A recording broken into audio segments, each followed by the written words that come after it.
He has a tendency to allow him to shorten the points. Grigor Dimitrov, we know what an outstanding athlete he is. If I said to you and the folks watching on, who brings more speed to spin tonight from a backhand perspective, Dimitrov and Djokovic, I think the answer would be surprising. Dimitrov's bringing more speed on the backhand side and he's bringing significantly more spin. That being said, I think it'll be a battle that Djokovic will be quite happy to enter into. And Dimitrov, he needs to make things happen. He can't afford to sit back and wait. You guys mentioned the heavy record earlier being completely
very warm welcome to Rod Laver Arena for night 6. It is Super Saturday, and boy, a big night planned for you here tonight at Rod Laver Arena. In fact, right across the precincts, 81 matches being played today, which is why it's Super Saturday. So much tennis, and we've got so much going on. We've got Murray and Batista are good at Margaret will keep you appraised of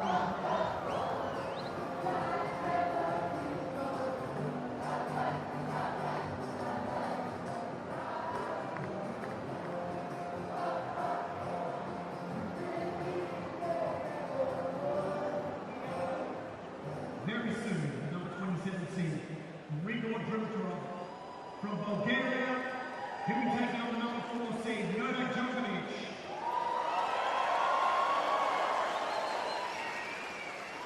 And finally tonight, Margaret from Poland, taking on Alexandra. And as I said, that will finalise the 6th game in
Well, good evening and welcome to Super Saturday.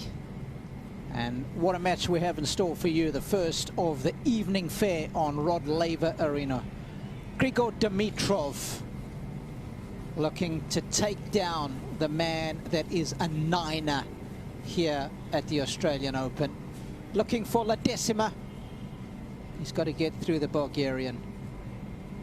My name is Rob Koenig, delighted to have Jeff Masters alongside me. Of course, a former champion on the doubles court here back in '74 was Jeff, and he's also won in Wimbledon. So he's a man who knows the big moments. Good evening, Jeff. Good evening, Rob. Yeah, this does feel like a big moment, doesn't it? The two players that, well, their pedigree speaks for themselves, and certainly one of them, the pedigree perhaps has never been, we've never seen anything like it. Of course, the big question, that strapping on the left leg, how much is that hamstring going to be bothering him? Certainly looked like it was somewhat troublesome in his previous match against Enzo Quacco of France. This guy's cruised through the draw so far.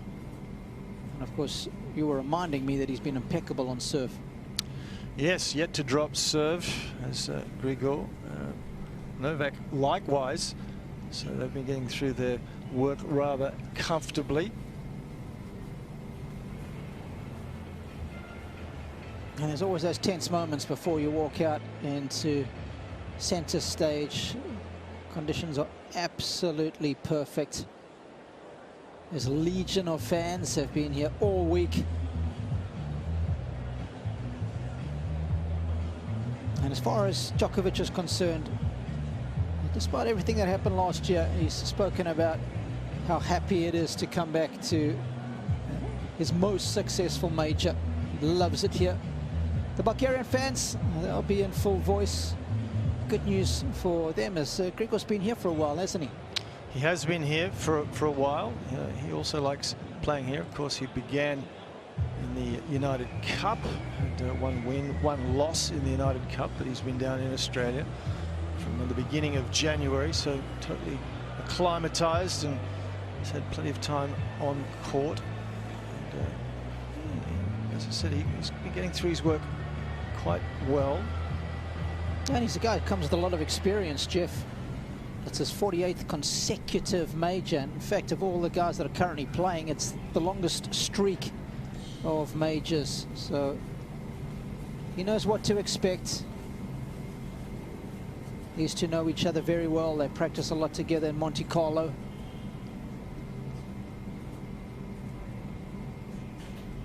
And it's the most successful major as well for Dimitrov, if you're looking for a silver lining in this matchup. He's won almost twice as many matches here versus the other majors.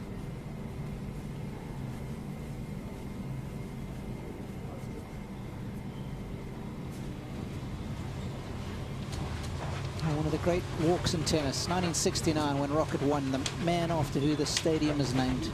Ken Rosewell, the coin is commemorated to him this year. Mark Edmondson, another Aussie who was a champion here.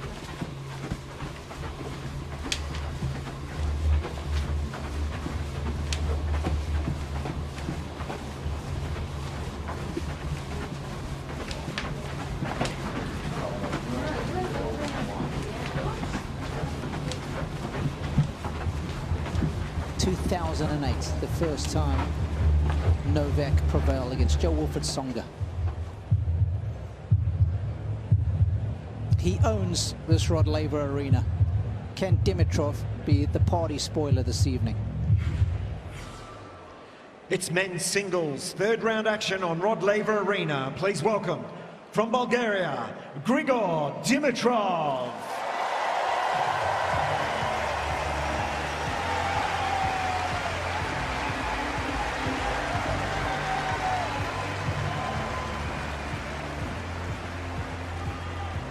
And their opponent, Australian Open 4th seed, Novak Djokovic.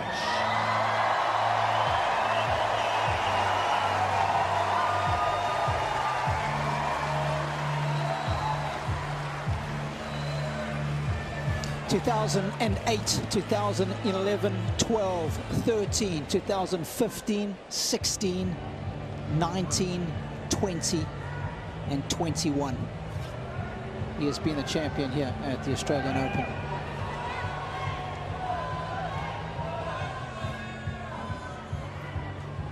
And of course, Jeff, if he does get through, the winner of this one will take on Dimitrov. Yes, he will, and it's interesting because in all the years he's been playing here, Novak, he's only ever played one Australian, and that's Leighton Hewitt, which is hard to believe, as you mentioned all the titles he's won here, the number of matches he's played. So it's quite a phenomenal statistic, but Dimitrov in good form today, the better of Bonzi very comfortably. So a match of Dimitrov's immediate future will be against one of these men, and he'll no doubt be paying full attention to how they perform, and particularly the mobility and physical well-being of Djokovic. This is Ava. All good? All right, so guys, for the towels, you have red towels, Novak, so you take the red towel box. You have the blue one, so you take the blue one. Any questions? A couple of white towels. Yeah, we'll get some, yeah. Okay. Ava, you want to ask Novak to call? Heads or tails? Heads, please. Remember, like we practiced. Grigor, serve, stay, and picture this way, please. Yeah, yeah. Come here. Ava, don't go away. Oh, that'll be a nice photo for the mantelpiece, Ava. Oh, how's that smile? It's beautiful, isn't it? $1 million smile right there.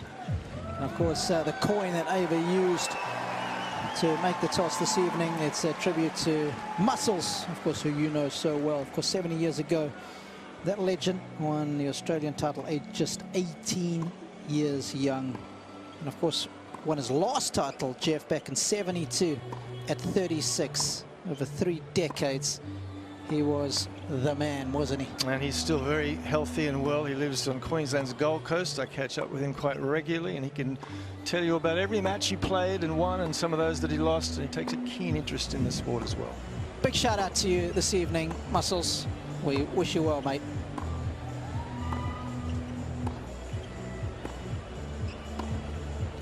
So the man from Bulgaria, he has had a very good career. Jeff, I'm going to come out with the question straight off the back. Has he maximized his potential, do you think? That's, if you've got an easier question, because it's always hard to determine if that's the case. He's been very gifted. We've known that from the beginning. He was nicknamed Baby Fed all the way back there. His technique is terrific. His dad's a coach. Look, it's hard to know, isn't it? I mean, he's been a very fine player, Grand Slam semi-finalist on many occasions. Has he maximized? Well, I suppose the future alone will determine that.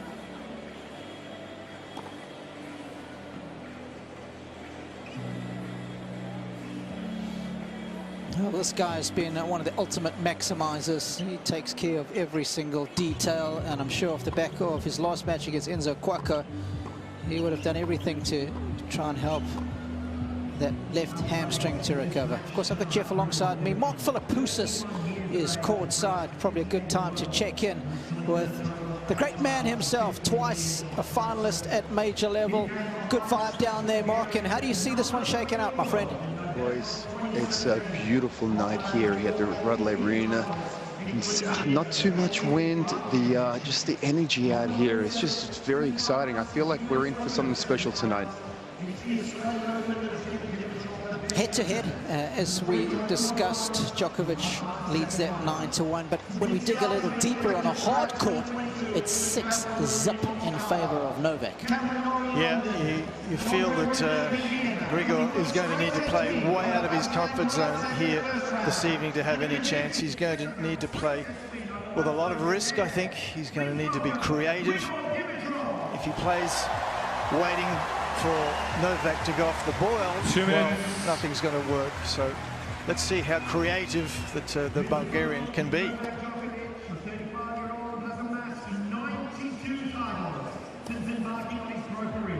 With over 1,000 wins and an incredible 83% success rate. There's the camp, Danny Valverde, front right, of course, sharing the coaching responsibilities with Jamie Delgado.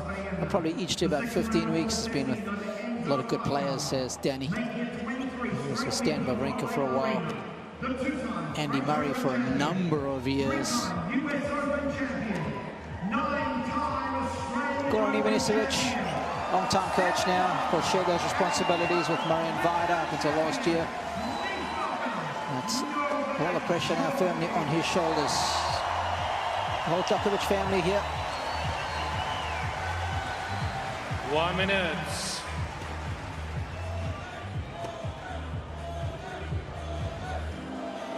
So many battles within this overall war, Jeff.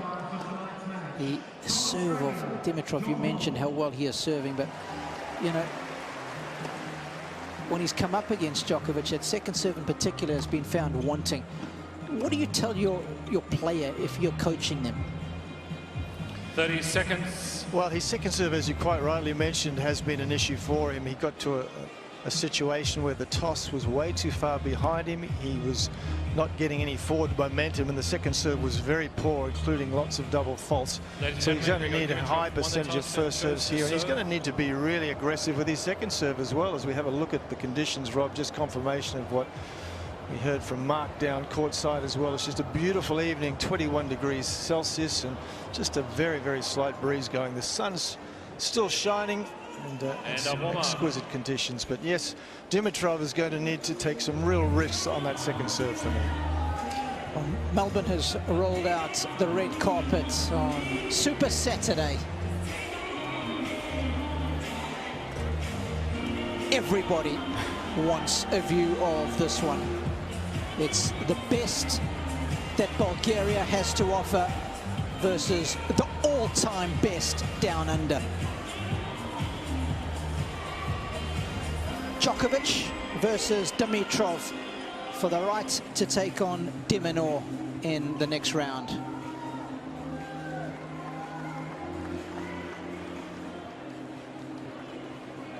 Can't wait for this one to get underway. Jeff Masters alongside me, Rob Koenig, with Mark Philippoussis up close and personal courtside.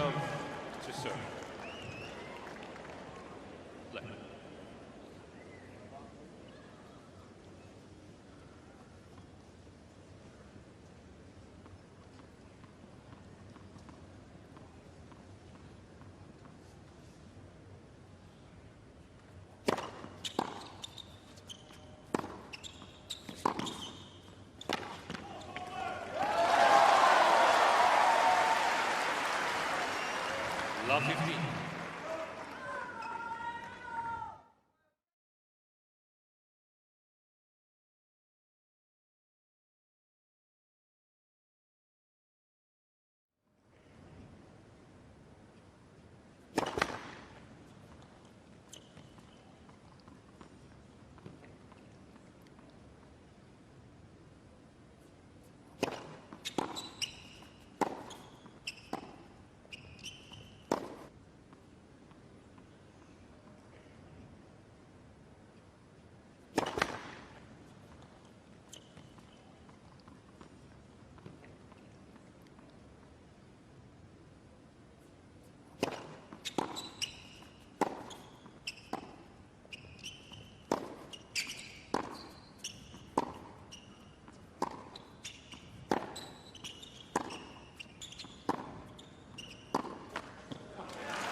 Played 14 sets on hard courts. Dimitrov has only ever won 2, and that, fortunately for him, haven't been consecutive sets.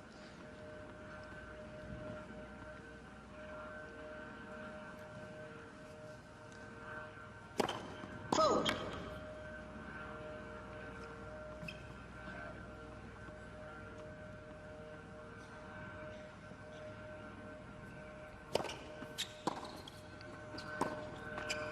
And they haven't been in the same match either, so that's the task that is in front of him.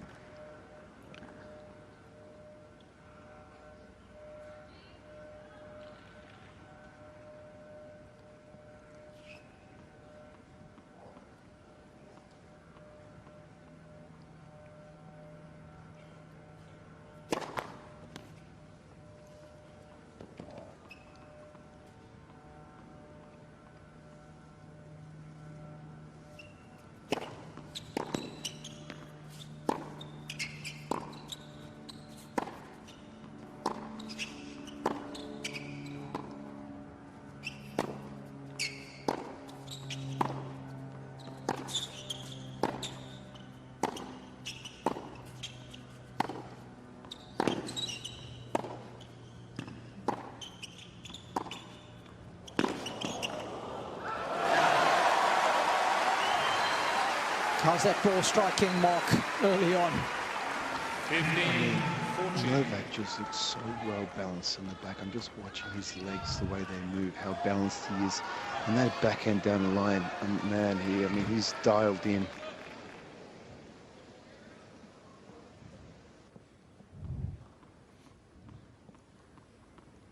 Remember, Dimitrov hasn't been broken at this tournament so far. He's facing 2 break points here.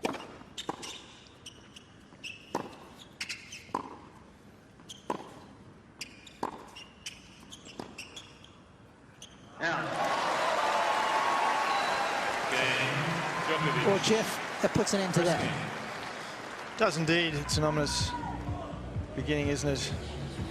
Novak, whenever he gets his racket on ball, he manages to not only make the return, but inevitably he makes it back with depth, which is just the extraordinary thing about it, no matter how widely he's pushed. As we look at the Dimitrov serve, landing just inside the baseline, and he's had an issue with that second serve where he was almost falling backwards initially. It wasn't working out particularly well. As we have a look at the win predictor, and unsurprisingly, very much heavily weighted in Djokovic's favour. But for me, Dimitrov, if he's to have any chance, there's no point slugging it out from the back of the court with Novak. He needs to hit some slice, he needs to hit some short slice, he needs to hit some short angle forehands, he needs to test out the leg of his opponent for a start.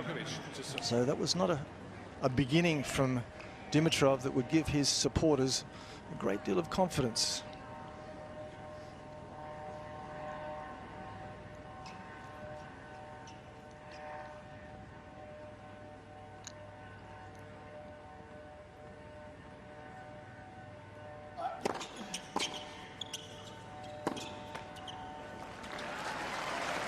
Love 15.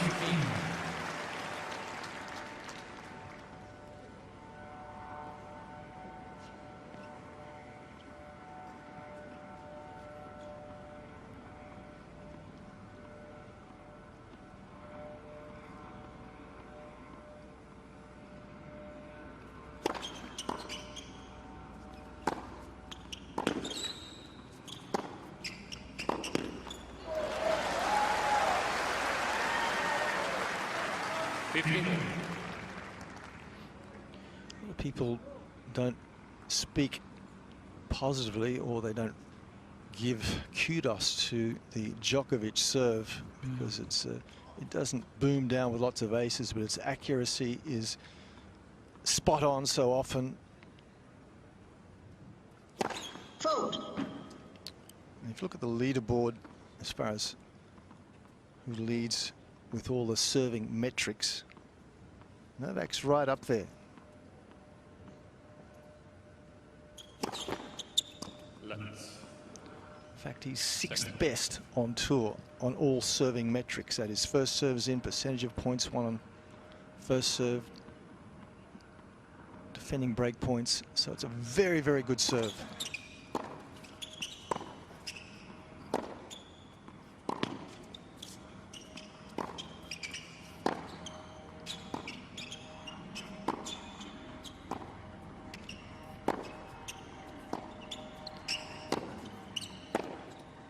Now.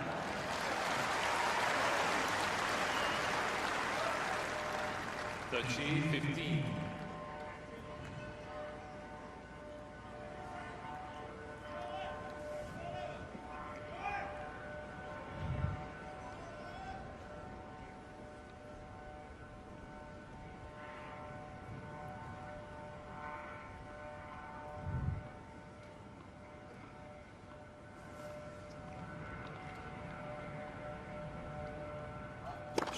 Vote.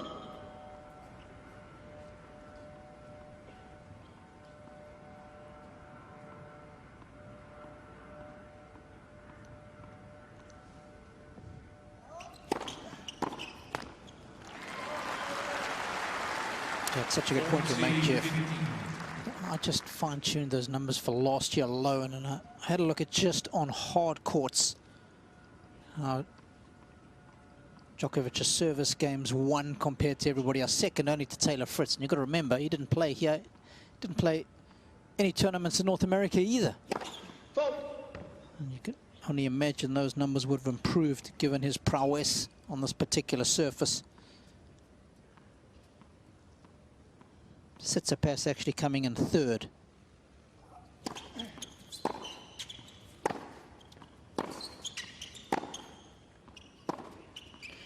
That's the favourite backhand of Dimitrov. Likes that line backhand. He'll need plenty of those. And Mark and I were discussing this at the United Cup. He's actually got the fastest backhand on tour last year as Grigor. Only just, but still, it's not a person that sprung to my mind.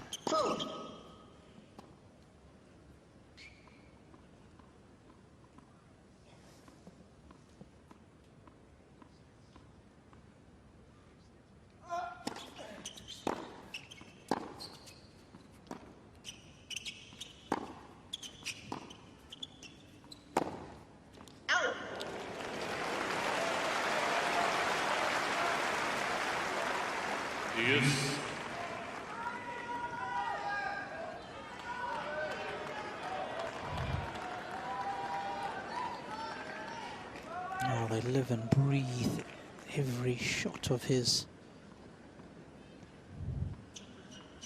The Nole family, as they call themselves.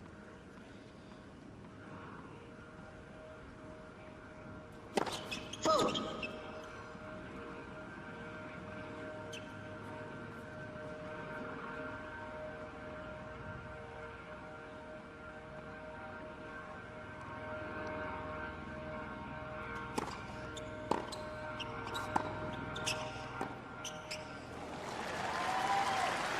Attempted short slice there from Dimitrov. Not successful on that occasion, but I think that's the shot he needs to consider and use, but he needs to be in a better court position. He was too deep behind the baseline. If he can get inside the baseline, use that shot from time to time.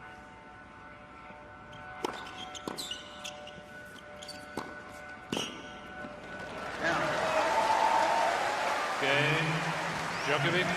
So he does hold eventually and cements the break. And of course, it's always important to look at these converts the early breaks. And what that means is that if Djokovic breaks within the first 4 games, he goes on to win that set 95% of the time. The average for the field is 78 here. So, different gravy. The very best are such good front runners.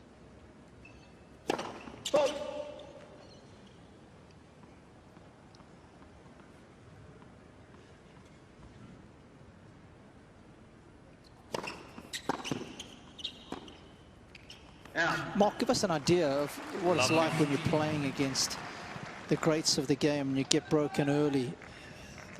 What does it feel like? I tell you what, it doesn't feel good, but because you know how important it is to get a good start. You don't want to give them momentum, and right now that's exactly what Novak has, and that's momentum.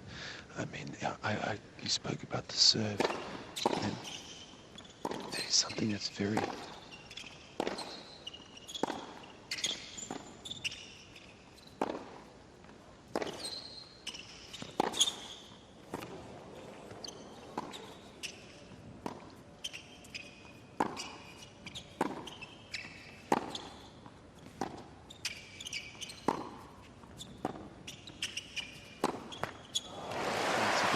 So we spoke about the serve in his first serve, how not many people talk about that much because everything else is so good. But I still believe an area that you need to try and take advantage of at some stages is the Novak second serve, and I feel like Dimitrov needs to maybe step in or step back and have a hit at it. But right now he doesn't look rushed at all. Novak from the baseline in these long points.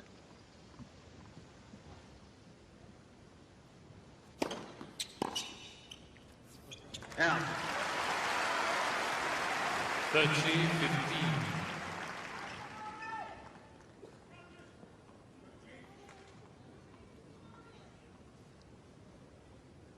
Importance of the first serve when they played last time in Bercy. It gave him a shot, even though he didn't win a set. First set was a tie break. Vote.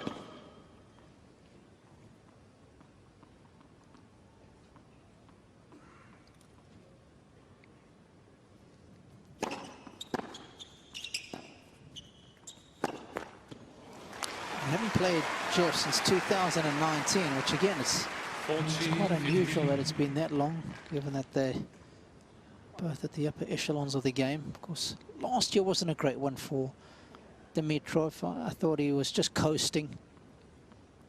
Had a chance to make the finals of Monte Carlo. I thought gilt-edged opportunity, did well in the early rounds. Beat the likes of Casper Ruud before eventually losing in the semis to Alejandro Davidovich for Cain to make that final.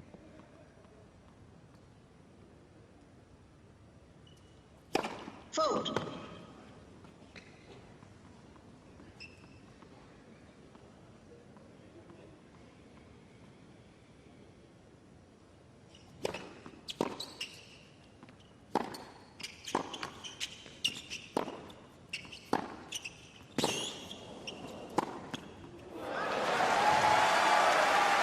Djokovic owning the court, isn't he? Owning the baseline.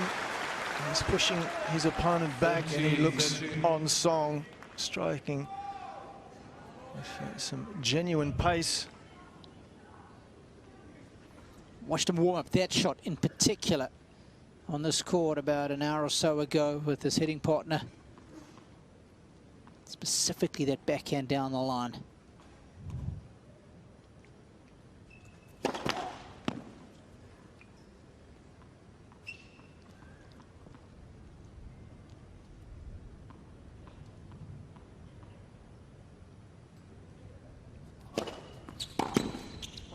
Out. So Dimitrov has got a meaningful digit alongside his name in this third round contest. It's 2-1 first set.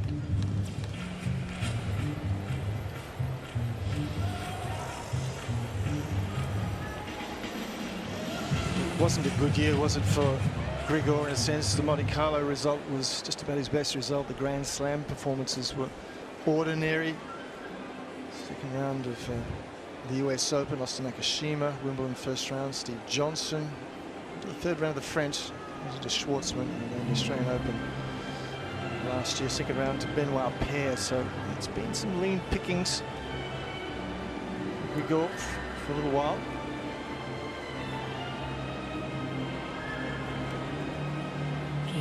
Movement that inspires.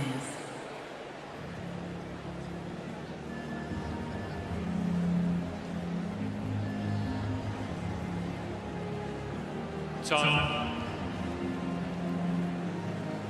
Move along quickly, please.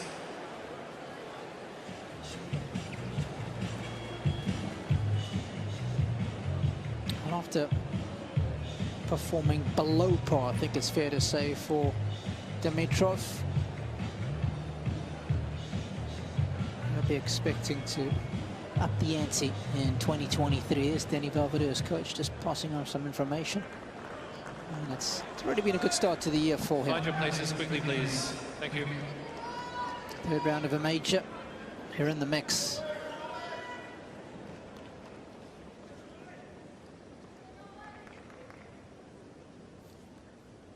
Beat Aslan Karatsev first round, Laszlo Djere in the second to set up this match with Novak. Move swiftly down. Thank you.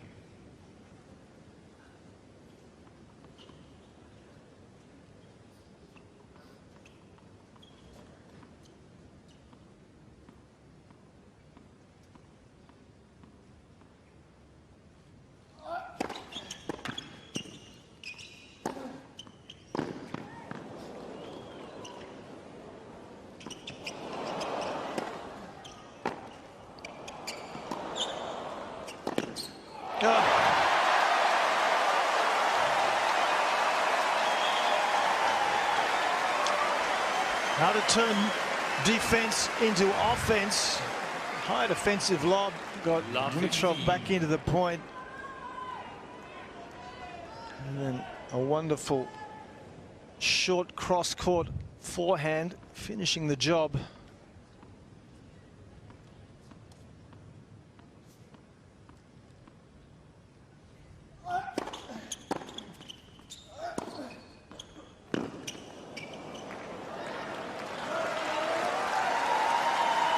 Punishing anything short, isn't he, Novak? Already he's very confident. 15.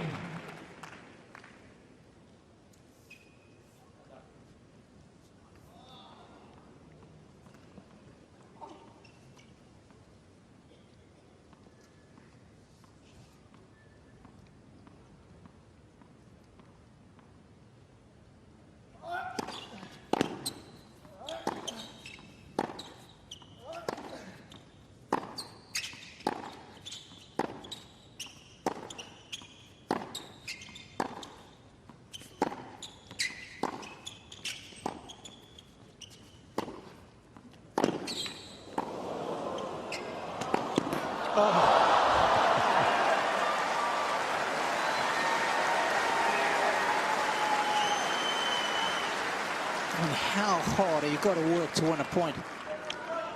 Yeah, he's dictating already Novak holding his baseline position and his opponent doing all the work.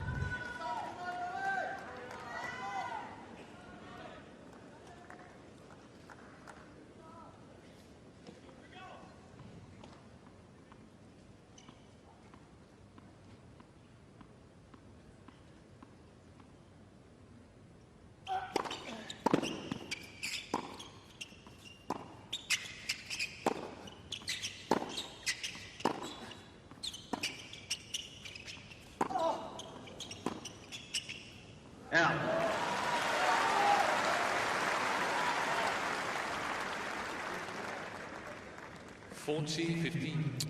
So far, so good, I think, as far as the movement is concerned. Mark? Yeah, Robbie, I didn't see any kind of issues as far as movement or balance, or, I mean, he looks very much in control, nice and relaxed. Also, a big part of his too is landing. He lands his serve, he lands on that leg on that side, and he's recovering nicely, pushing off well. 3-1 lead. It's interesting when we watch him play. Of course, so many of the modern day players, the way they develop, it's all about the serve plus the forehand. You have a look at his numbers compared to a lot of the others, Jeff, and he's not that forehand dominant. And again, it speaks volumes for the way his game is so balanced of both wings. Fault.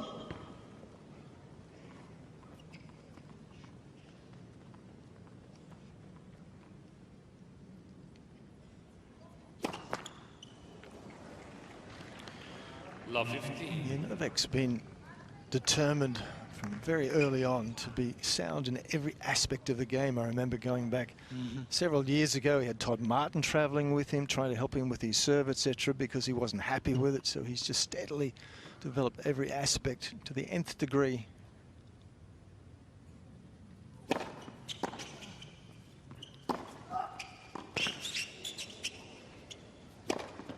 Yeah, and that's what it's all about. The third shot for Dimitrov. He wants to get that serve and forehand into play ASAP. 15. And hunting the third shot forehand so far. That's off the first serve. He's been successful getting onto it every time.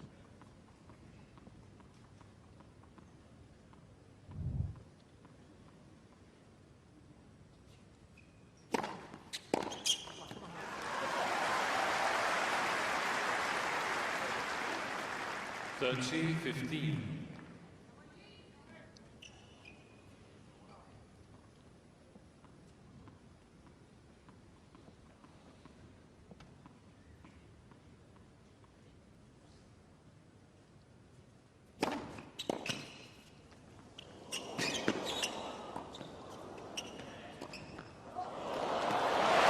That is delicious from Dimitrov. As was the approach shot off that very low ball. He hits a flick top spin, but with great depth, and that's exquisite. That was the only way he was going to win the point. A little bit of balletic beauty.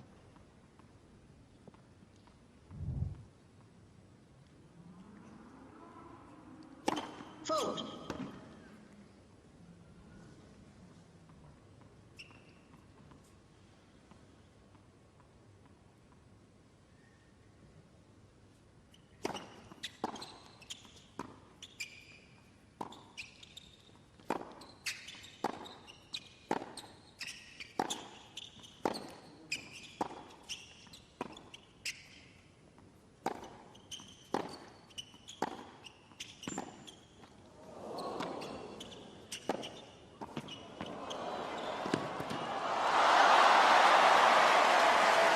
It's out.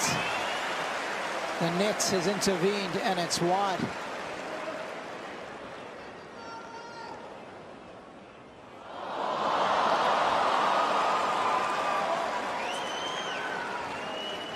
Guys, in the last point when Dimitrov hit that beautiful backhand smash angle, as Novak was running up to it, he actually pulled up short very quickly, and I mean, we've been seeing him move side to side nicely, but I wonder if that moving forward is going to be an issue. But he pulled up, actually, for that one very quickly.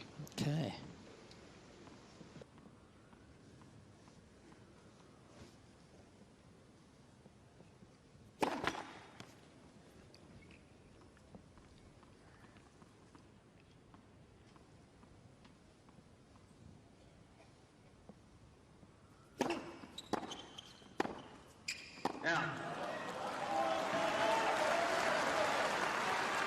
Just never get a free point from Novak on the return. It's just extraordinary. Yeah, and of those 6 matches, Jeff, that they played on a hard court, on 4 occasions, the second serve points won for Dimitrov was 38% and lower. So much pressure when he's down to that second delivery. Let's.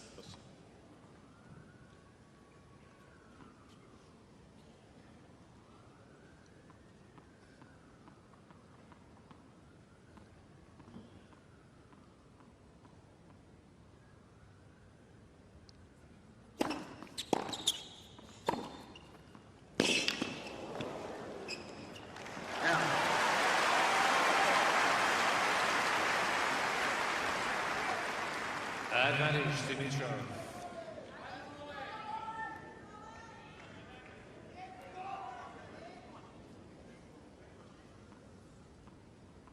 He's only winning 3 of 10 second serves so far in this set.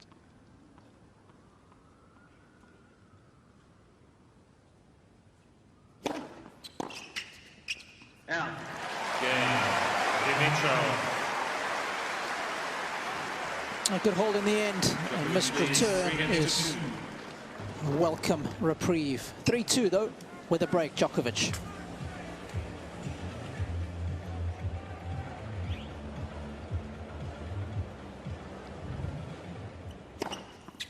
So this was the point where we saw some good skills from the Bulgarian, Jeff. Just keep an eye on Djokovic after the high backhand volley.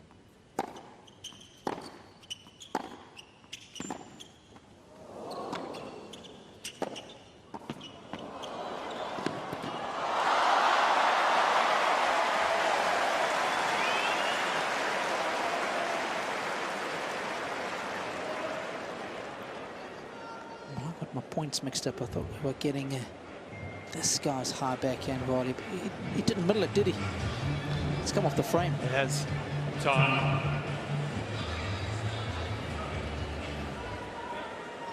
Yeah, don't argue with Hawkeye. They've got it covered.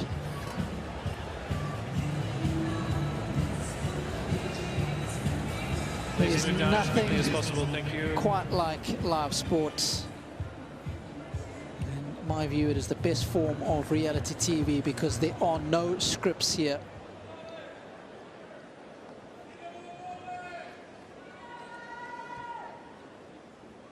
He's already written himself into the record books as Djokovic at this particular event. Right behind the players, please. Seats, please. Thank you. 9 times a champion in Melbourne.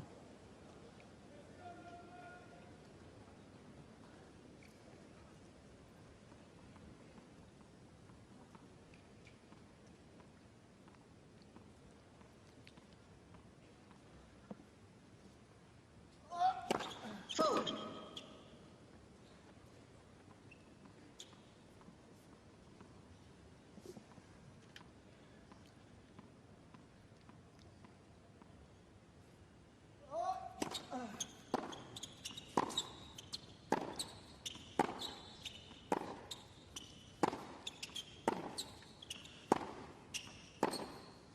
Now. I just don't see Grigor winning many of those sorts of rallies. For me, he's got to change up the pace, some high slow balls, some short angles when he gets an opportunity, and even on the backhand side, some short slice. Bring Novak forward a little bit more. Mark mentioned before he might be just a little bit uncomfortable with that leg issue coming forward. 13. Going toe-to-toe from the back of the court. Well, nobody's better at that than Novak.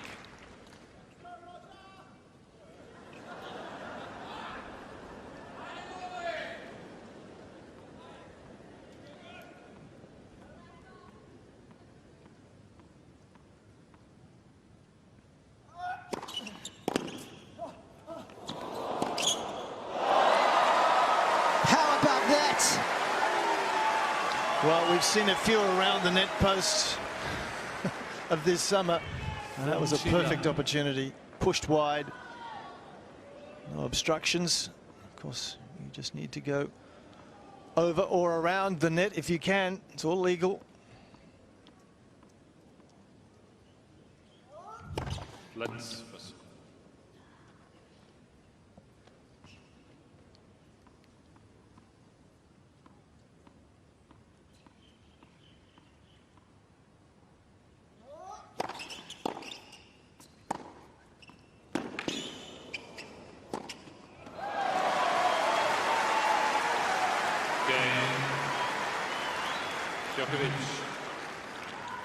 Djokovic leads 4 games to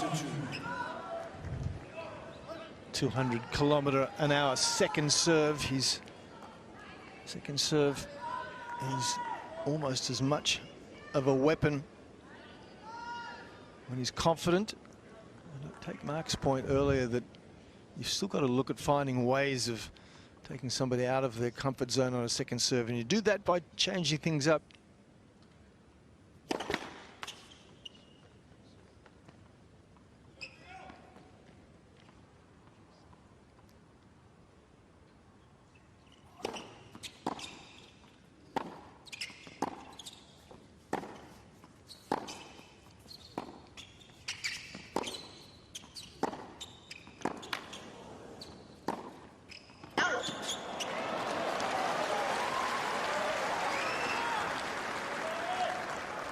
Love 15.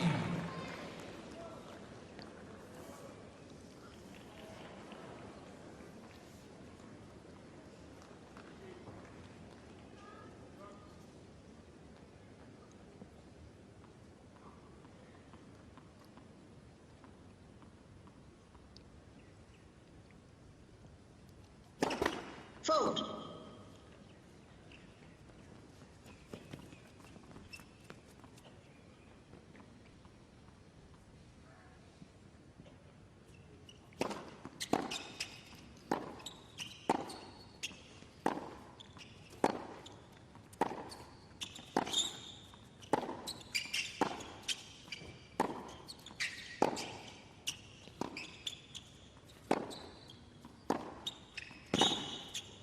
Out.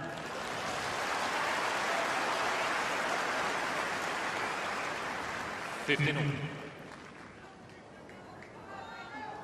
that's always a barometer of how well Dimitrov is hitting the backhand. If he's hitting that one down the line well, he's feeling good about his game. Margaret Court Arena, just alongside Rod Laver Arena.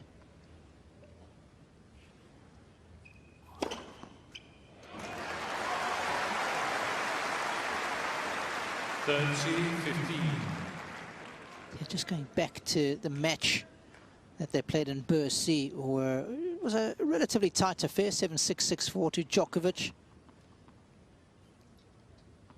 Won 80% of the points behind his first serve. Fold. Highly effective.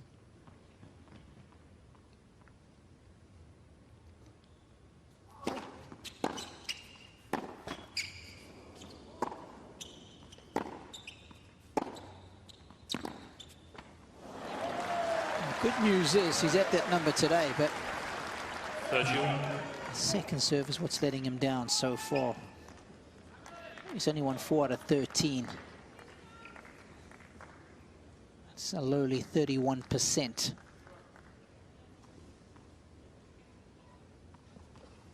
In Paris, he was in the mid-60s in that department.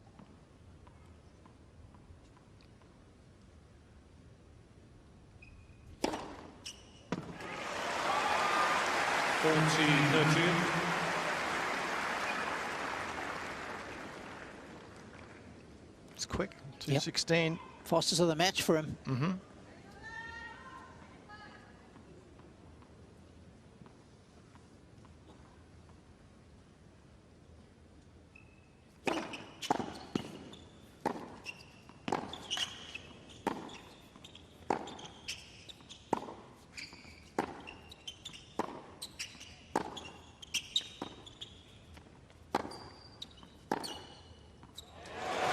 Immaculate length. That's the Bulgarian beauty of a forehand. New balls, please. 4-3. Still with a break. Here's Djokovic.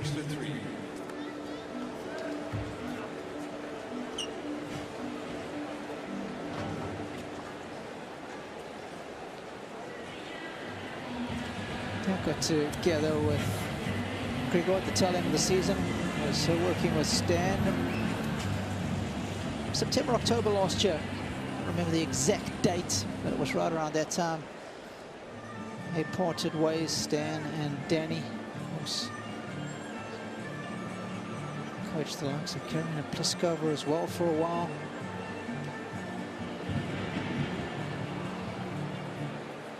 This was around the net shot.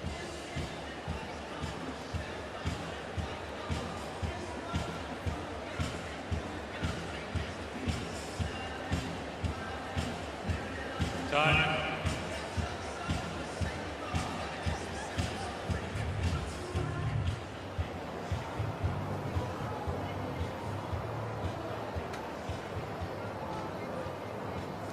Well, it's one of the greats, if not the greatest sporting precinct here.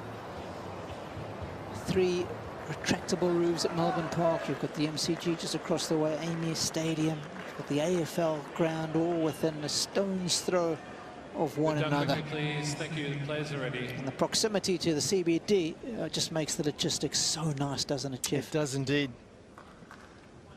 For players and spectators as well, and that's a challenge, isn't it? Goodness me, you need to be committed. I hope he's not. I hope he's sitting behind the court. Yes, exactly what I was thinking.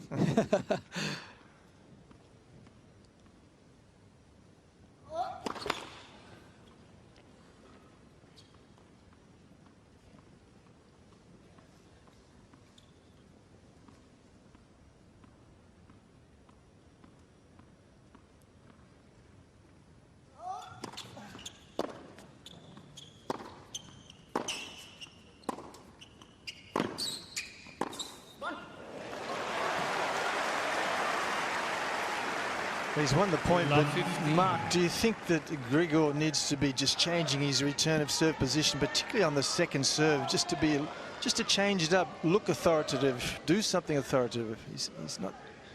He's not looking to attack or do anything different. Jeff, you're right. Right now is against the wind, which means he can hit out, which he just did in that last point nicely, but.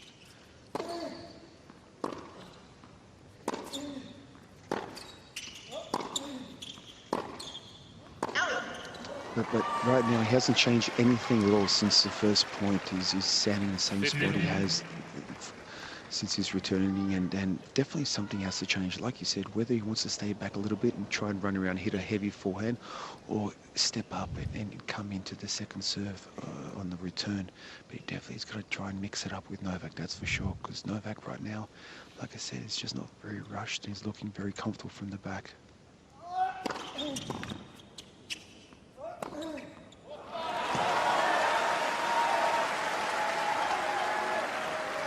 $13-15.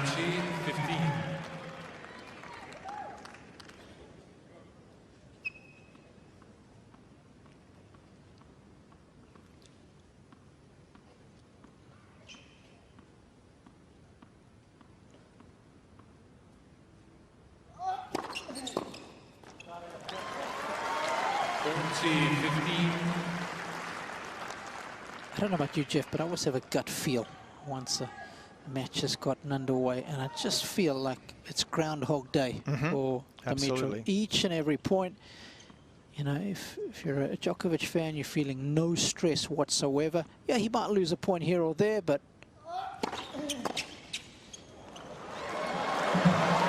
just wonder where the inroads are going to be made. Djokovic.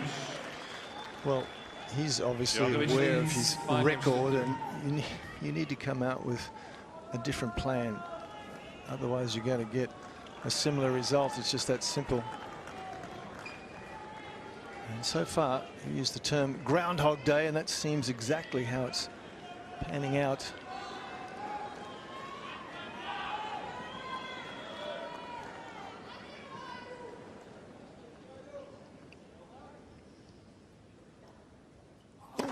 Vote.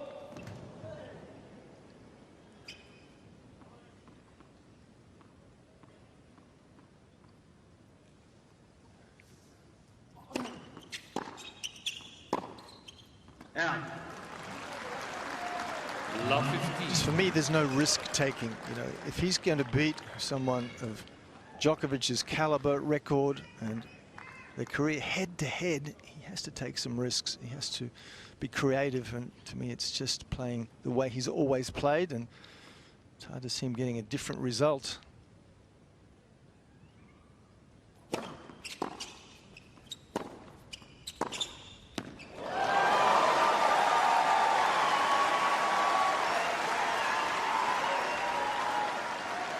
Love 30.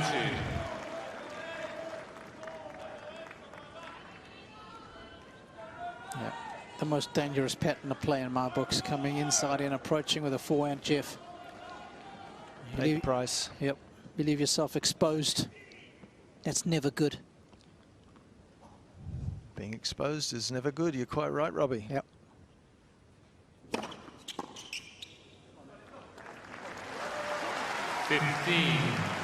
What about a certain volley?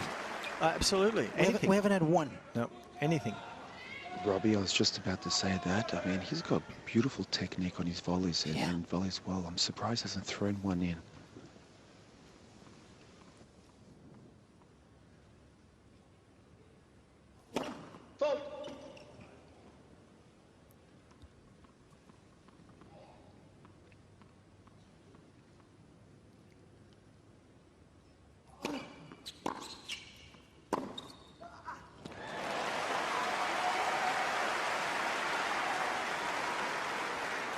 Sergio.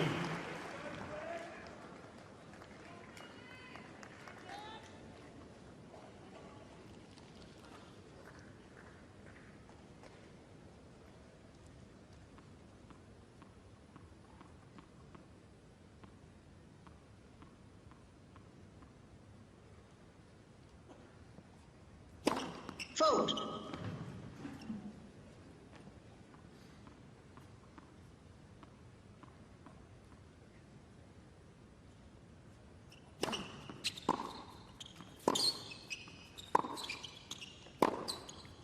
Out. 13-14.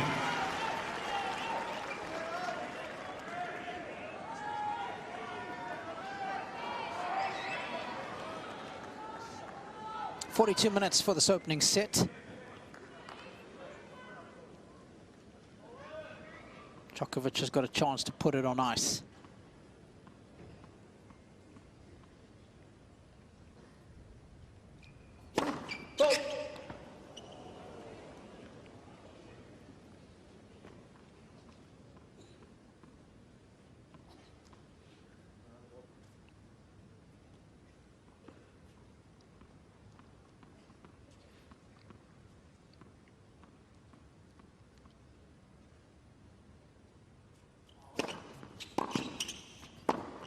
Oh, that's the favourite, but it's a bit of desperation, isn't it? Yes. But this is what we do want to see a bit more of, right? Yeah, absolutely.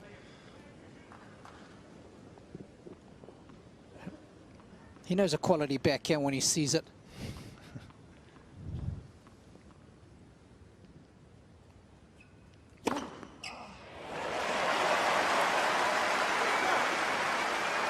Advantage Dimitrov.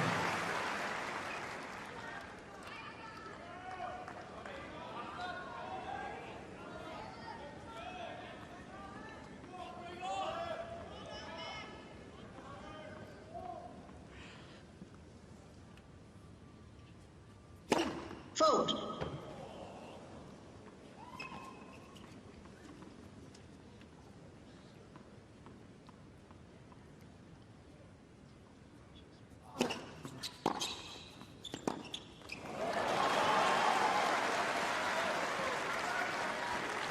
I thought the backhand slice looked really good in his opening match of the United Cup against Tsitsipas. That one went the distance, 7-6 in the third. He had some brilliant backhand slices there, but he's had a couple of poor ones in this opening set.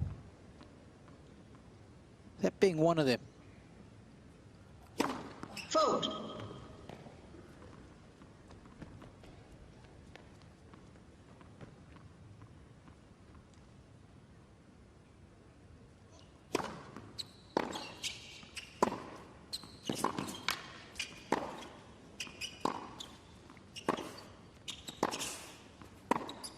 Out.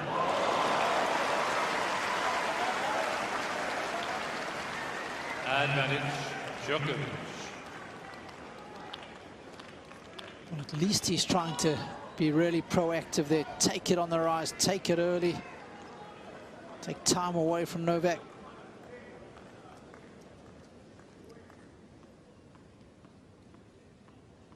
Message from Goran to Novak on set point number 2. Fault.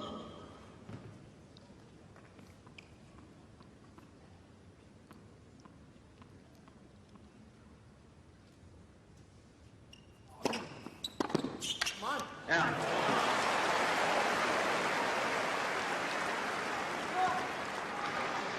Guys, I was just about to say on that last juice when he hit that first serve out wide that he missed, Djokovic pulled up again. I'm not, you know, you got to push off with your left to hit that forehand, and I'm not sure what's happened right now, but interesting. You can see all the weight landing on that left leg with a crossover step.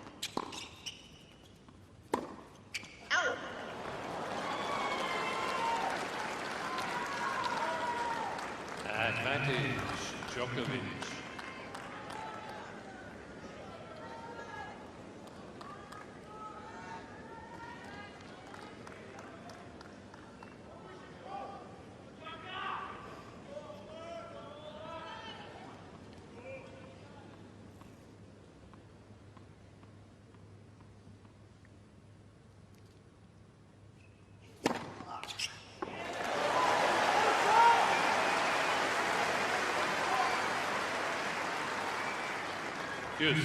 One of the reasons this opening set has taken 47 minutes is not because Novak's been struggling on serve. It's been because Dimitrov has. That was the 37th point he's played on his serve.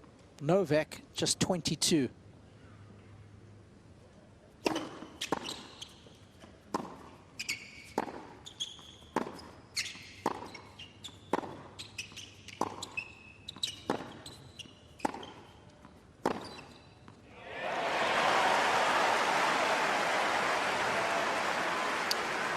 A little bit of hesitancy there, certainly from Novak in the movement to the forehand corner.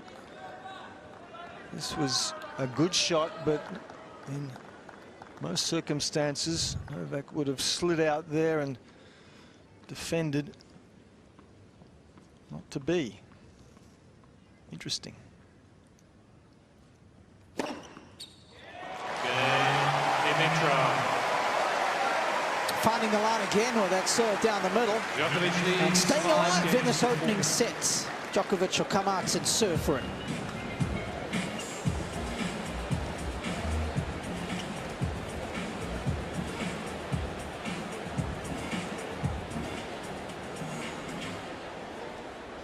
So, plenty of communication between Danny and Grigor.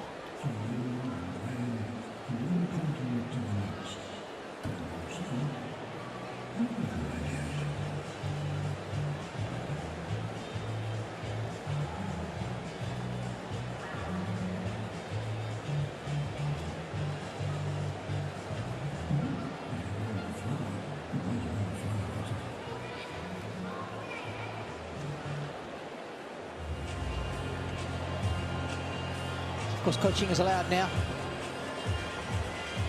Drip feed the information. Can't have long conversations.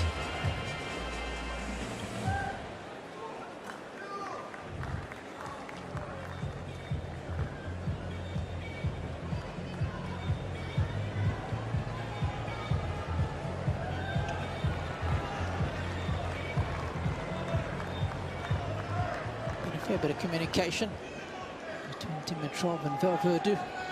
Just within the coaching box, there's a small monitor with lots of stats on it. If the coach wants to look them up and wants to feed that information to their charge.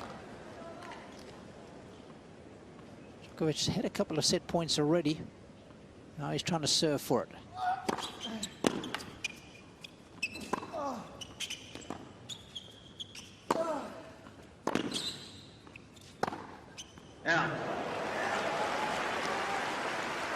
love 50.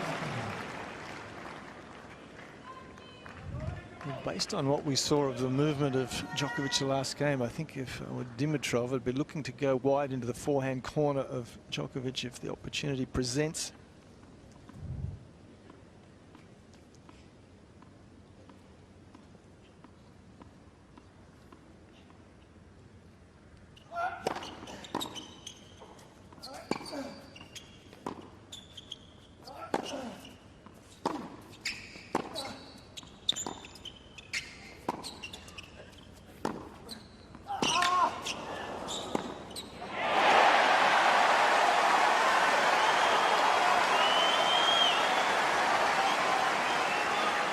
A little bit more variety coming from Dimitrov at the moment. The short slice backhand and then the deep forehand. And again, Novak seemingly not that keen on tracking this ball down.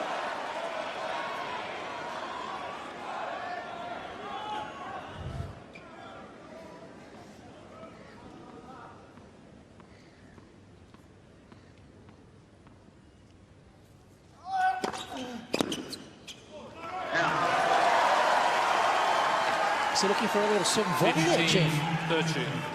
Maybe shorten up the point a little bit. But again, as ever, he's very astute at knowing when's a good time to mix it up, change things, surprise the opponent. He'll serve and volley occasionally on a second serve when someone least expects it.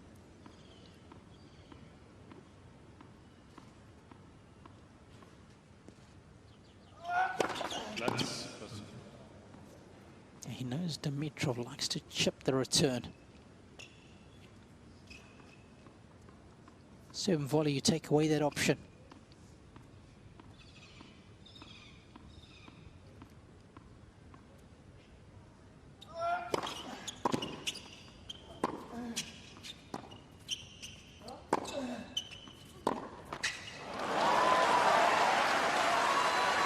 Didn't commit to the shot, just steered it. 30.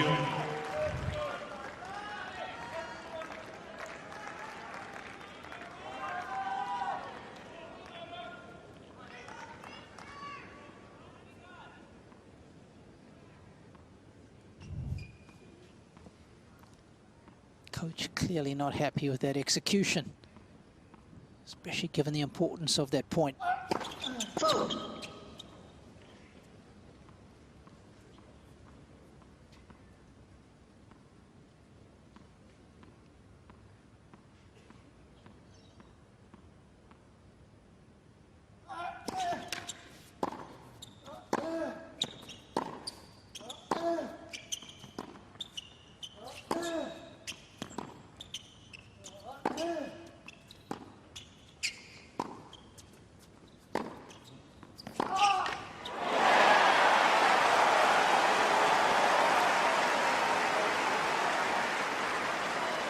The slice of Dimitrov is paying some dividends because it means that Novak has to get low, slice the ball back, and that's giving Dimitrov time to step around and use his forehand. And he's having some success. And after having 3 set points in the previous game on the Dimitrov serve, he's now facing a break point to draw things up at 5 apiece. How quickly the tide can turn. Yep. I was watching the clock. It certainly ticked over.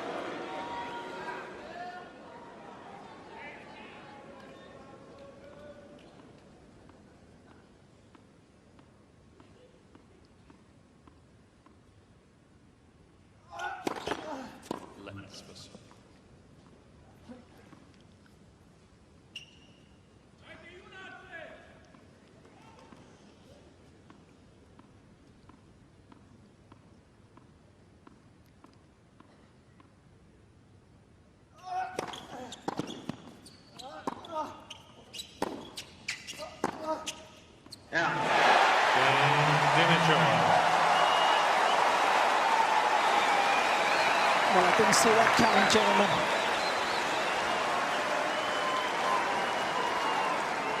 Five games all. And it just goes to show the importance of Dimitrov hanging on to his serve in that previous game.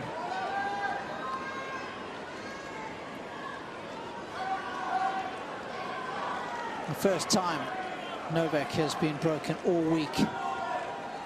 Thank you. What a time to do it for Grigor.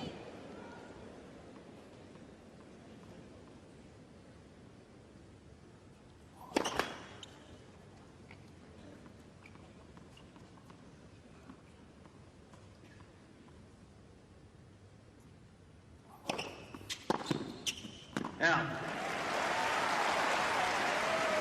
15 love.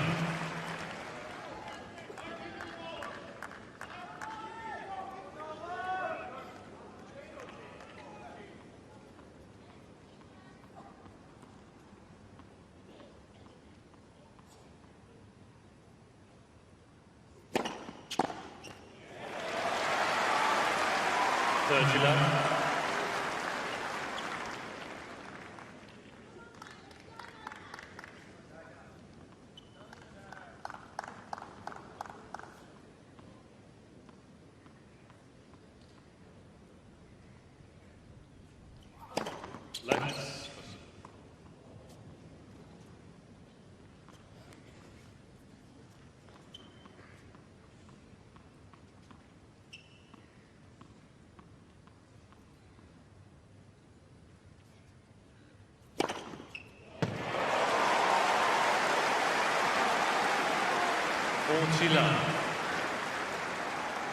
That was an adrenaline-fueled first serve.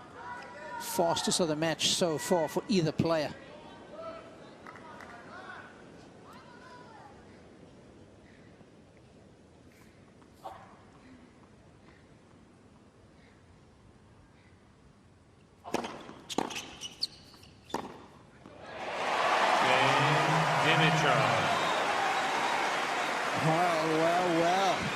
Dimitrov leads 6 games to 5. Dimitrov turns this opening set on its head. 6-5.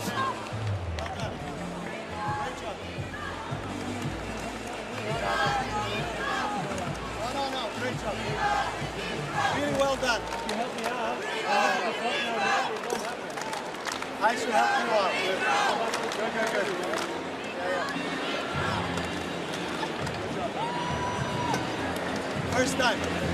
First time in the entire set. Great point for giving me time violation. Just when I was about to throw it off the ball. Well done.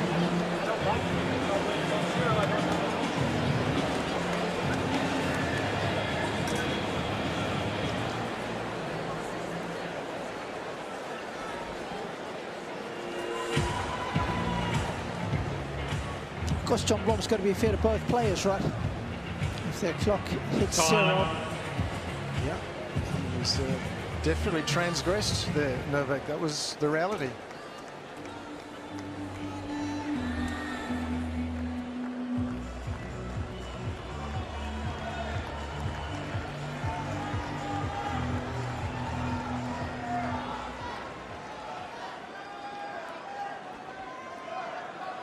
So a little chat on the change of ends between Novak and chair umpire John Blom.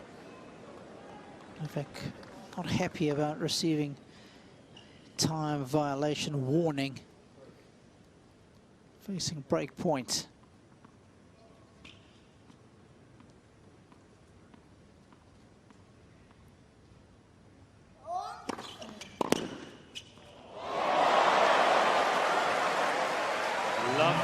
Well, Mark is definitely 20% off the boil from where he was. Oh, it's amazing how quickly things have changed from having 2 set points at 5-3 with body language. Even now, Dimitrov, he's got that extra pep in his step, is moving, his serve looks stronger.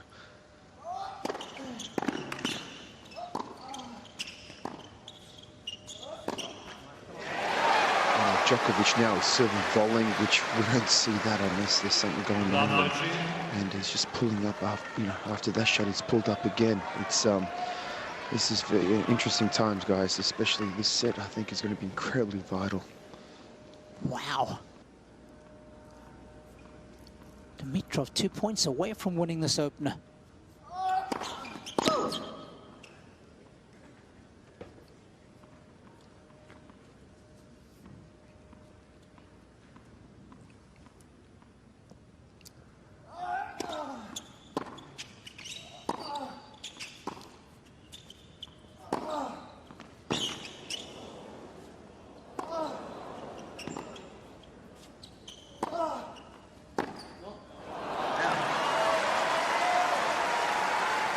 15-13.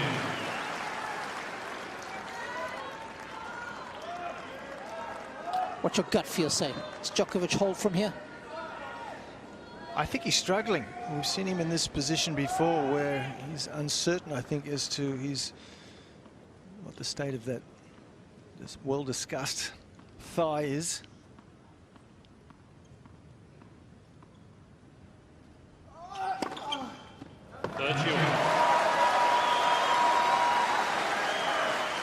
I think he's a little uncertain at the moment as to how strong it is. I think he's made a lot of unforced errors in the last 2 games. Hasn't tracked down some wide balls as he normally would.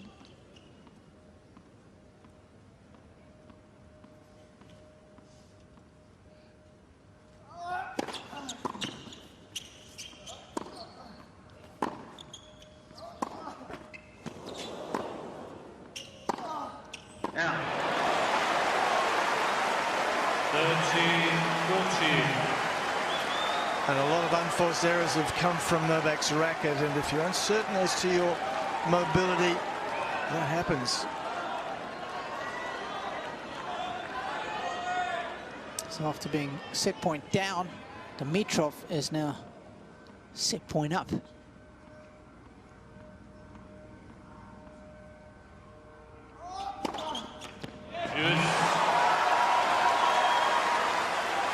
Got him there again. Surely you've got to take it away. You know Novak gets his favorite serve. Often see him hit the aggressive second serve there in big moments.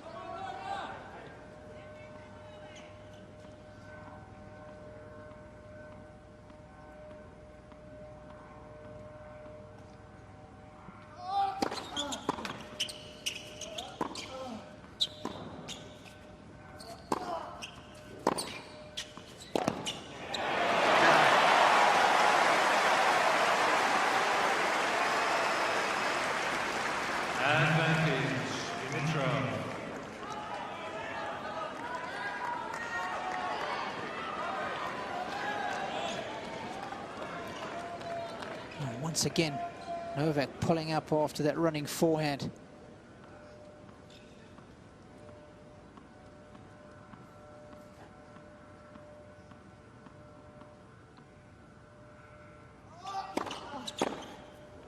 Yeah. Yes.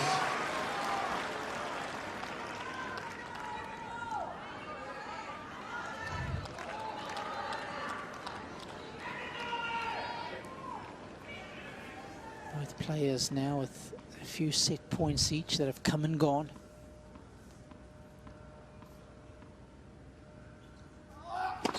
Vote.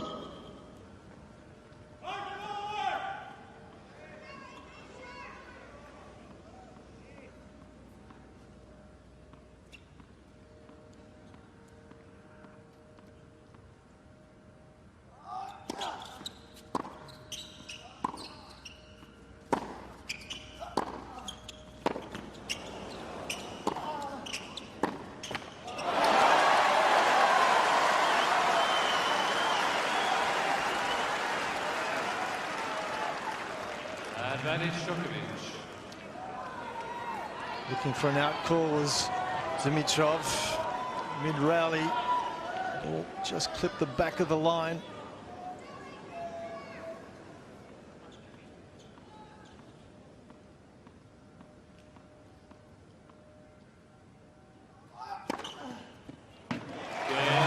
He's got him there again.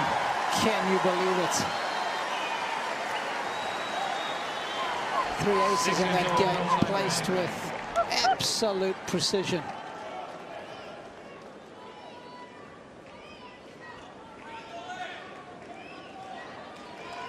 The set points have come and gone. Tiebreak time. And the last encounter, opening set, was also tiebreak. That went the way of Novak. Dimitrov will be hoping for a different outcome this time round. Out.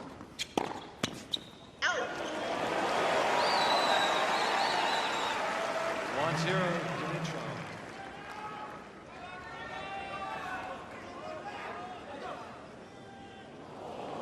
8-0 to be precise.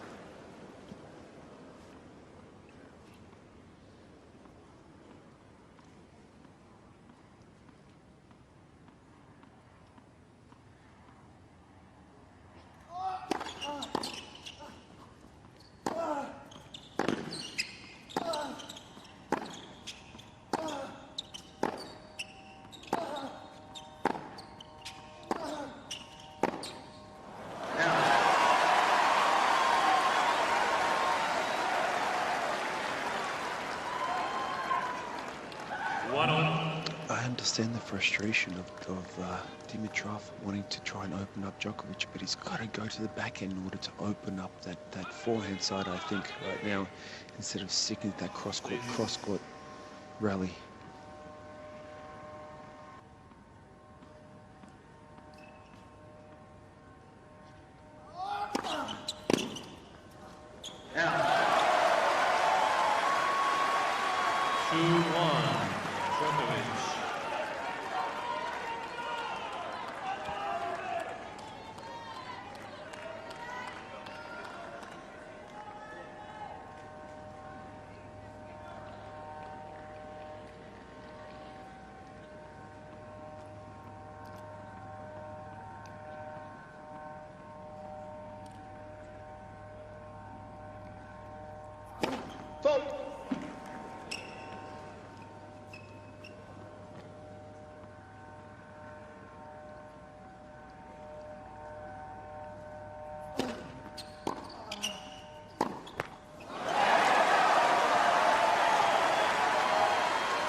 Djokovic.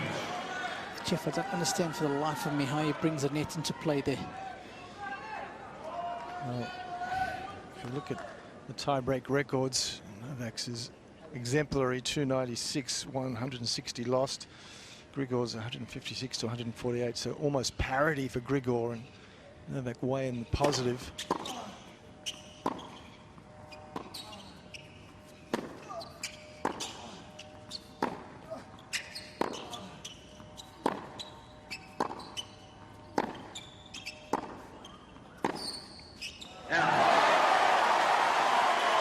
And that tie-break record for me is unsurprising because he just gives you so few free points at any stage, and certainly in a tie-break, that's the maxim.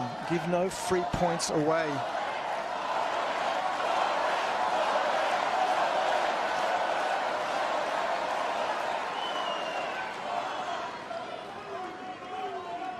And again, I can't help but refer to tie-break he played, deciding set tiebreaker Dimitrov played against Tsitsipas. It was a similar sort of scenario.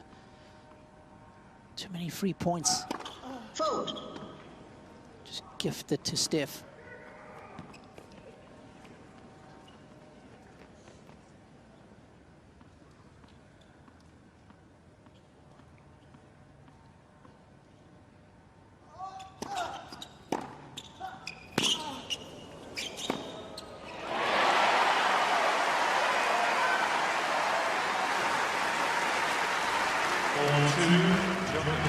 That's the one, boys. I know it's easier said than done, but if you can somehow open up Novak on his backhand side, that was a fantastic return. Then you could kind of have that room to go into the forehand side. Yeah, I guess, Mark, it's one of those situations where you know the formula, but executing it is always the tough part, Rob. Absolutely, absolutely. Just Novak is so well balanced. I mean, it must be so tough, because if you're thinking maybe this guy could be a little bit injured, there's something going on there, but how can I get this guy off balance? Because he's just so, like I said, moving around still so well and incredibly solid. So let's see what happens.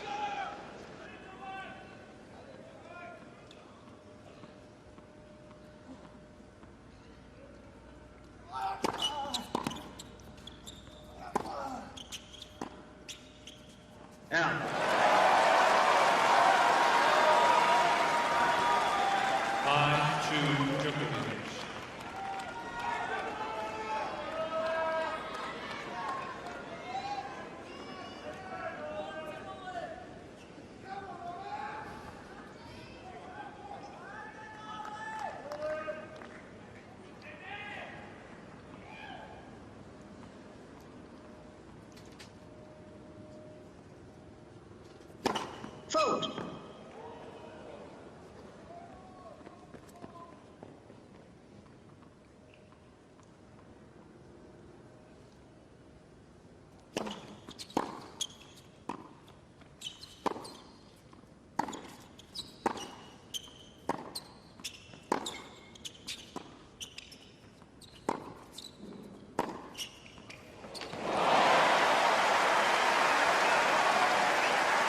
Superb strike. 5-3 Djokovic.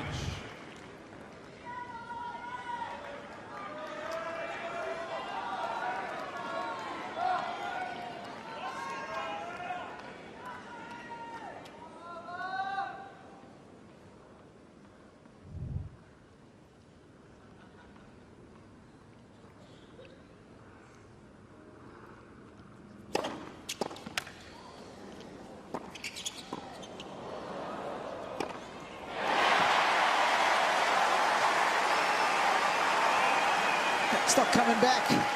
Good stuff from Dimitrov again. The return of serve. He got it back into play, made the Bulgarian play another shot, and then a difficult lob. Dimitrov equal to the task, but he's just got to earn everything. Novak giving no free points as yet.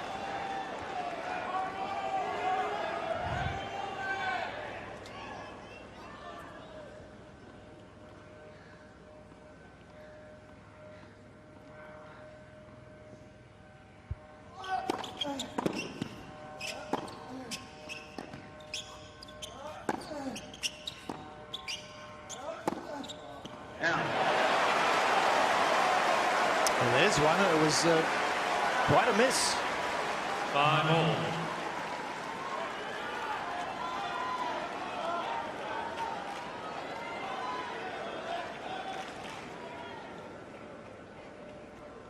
A real roller coaster of an opening set. So much going on.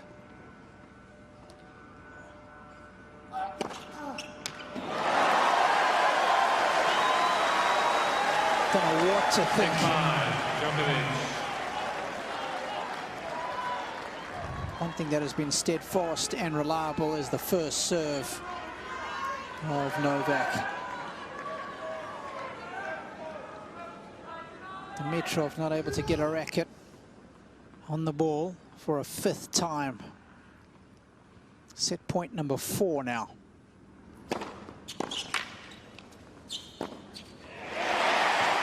Well measured, no panic. Took the net out of play on that occasion.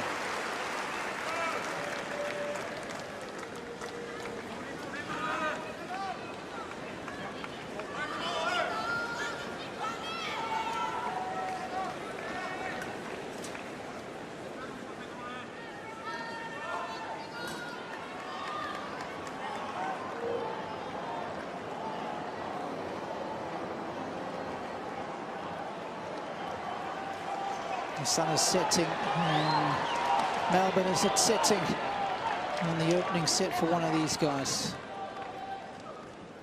It's going to be massive in this contest.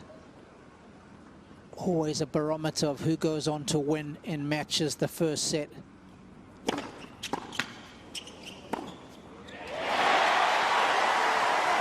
Dimitrov has given himself another chance to go a set to the good. 7-6 Dimitrov.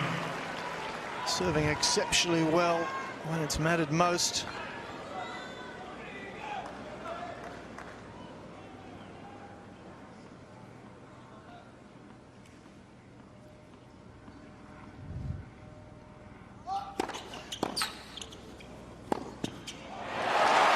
Right back at you.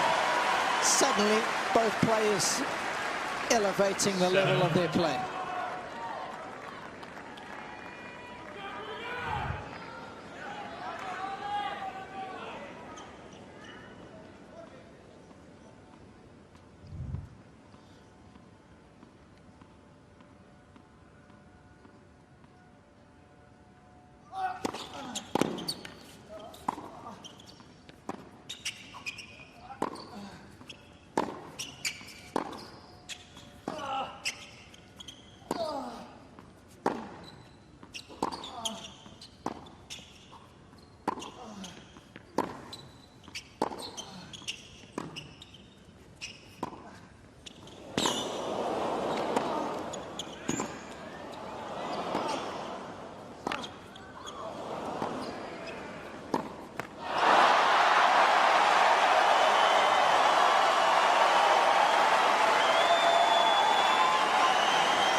The backhand is unbreakable.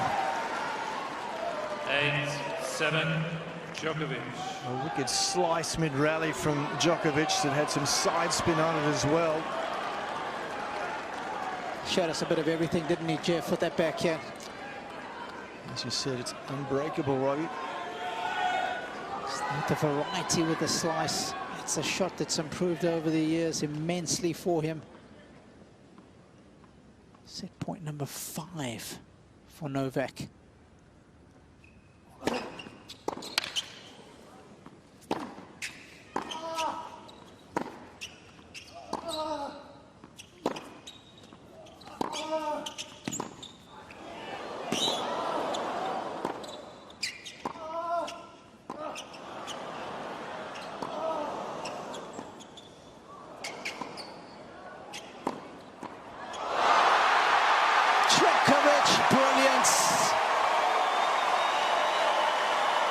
Big-time play on the biggest point of the opening set. He is down, but hopefully he is not out. 77 minutes. Djokovic wraps it up 7-6. Game and first set, Djokovic, 7-6.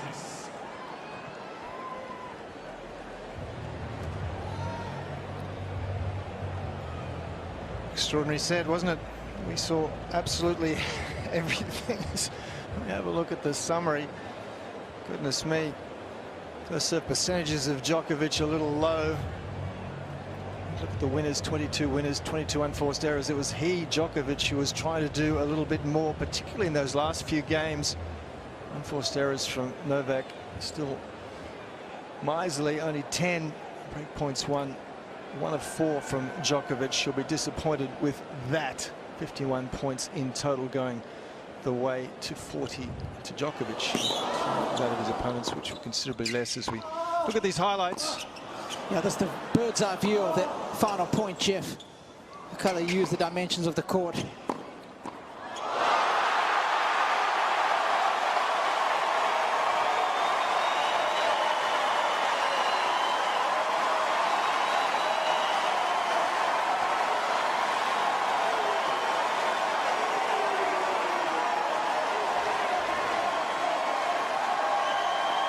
The pass was well read.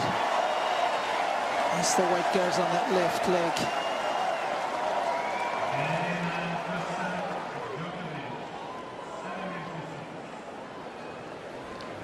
Just a soft roll to cushion the blow.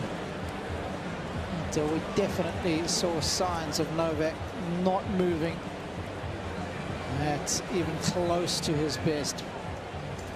Mum and Dad are delighted. Uncle is concerned. Back left of your screen there. Serbian fans are happy, but I'm not sure Novak is. Trainers out there.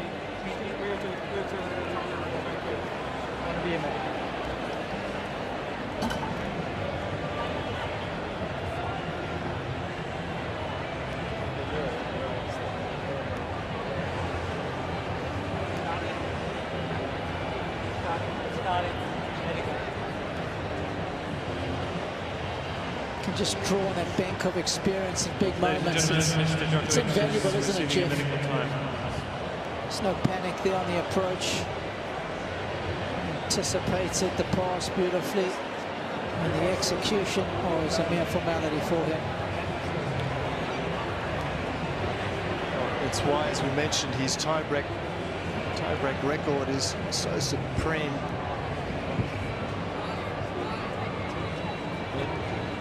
It speaks volumes of his technique when under pressure. If there's any flaws in a player's technique, they'll be shown under stress.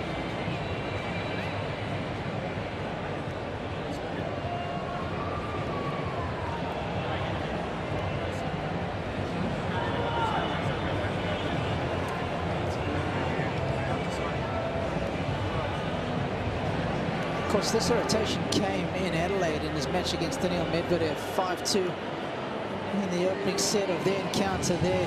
And it was quite innocuous. It wasn't like it was a major fall or a major extension of that hamstring? No, he immediately went to the back fence and tried to stretch it out. And since that moment, it's been problematic. And look, you know, let's be honest, Novak has had a few issues where we've wondered if he was, or how badly he was hurt, and we're not denying that he's had some legitimate issues, and only he knows how severe this is. But if it's in any way compromising him, it's hard to see that he's going to be able to go the distance at a level that we would expect from him, and a level that he will need to win. And when you say need to win, are you talking about just this match or the whole tournament? No, I think just this match. I mean, you know, he rolled there at the end of that volley as if it was really uncomfortable. And if that's the case, it's not going to get better. It's just going to deteriorate. While Grigor Dimitrov went to the stairs, guys, in a change of ends, and he was doing jumps up the stairs with one leg, up the staircase for the left leg and the right leg, just to stay warm during that timeout for Djokovic, injury timeout.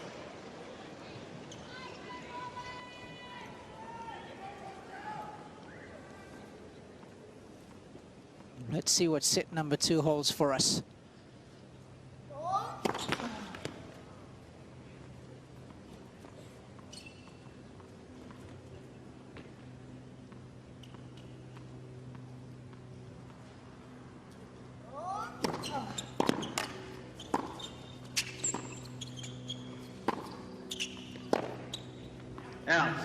Mark, a hypothetical question here, just because of what is going on. It's a best case scenario for Novak. He can only play it at 80%. The leg is not going to get worse. How far do you think he can go in this tournament, playing at 80%? Demon up next for him. Man, I mean, an 80% Djokovic is pretty dangerous. That's where I'm going with this, right? It's pretty dangerous, right, guys? But then, you know, getting up against someone who maybe, you know, he's got that big first serve and that heavy forehand that maybe can start getting some cheaper points and things like that. It might be a different story, you know? That could hurt him a little bit more.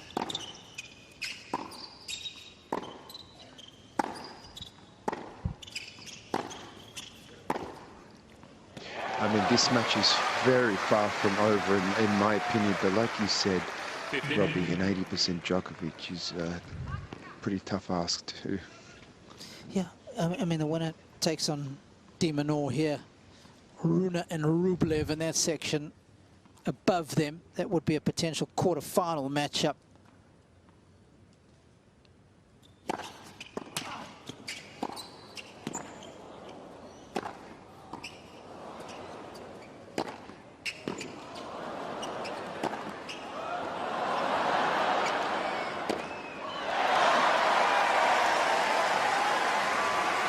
It was like a training drill.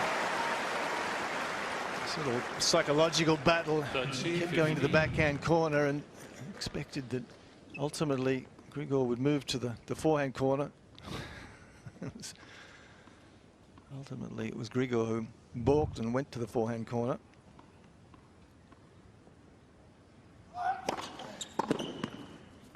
Now, Flip, we know Rune is a guy who can beat Djokovic even when Novak is 100% fit. We saw that at the tail end of the season, right? But I was doing his match earlier today, and he had a tumble.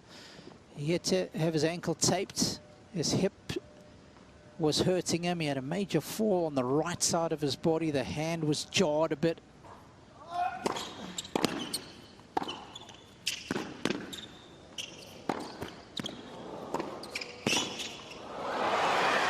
These boys are playing for that spot in the second week of the slam, right? That's what they say when the slams start, and it's that second week. But I tell you what, there'll definitely be some guys that are very interested in watching this match unfold and watching Djokovic very closely.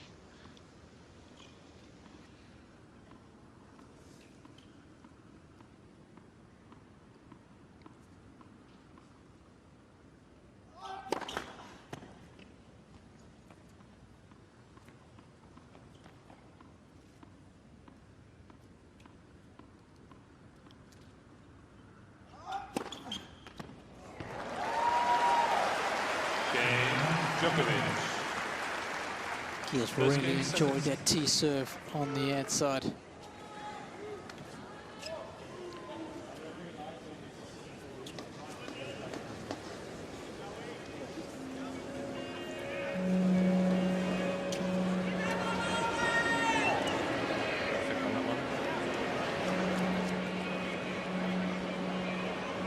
Dimitrov can't believe that second serve is in. Thank you.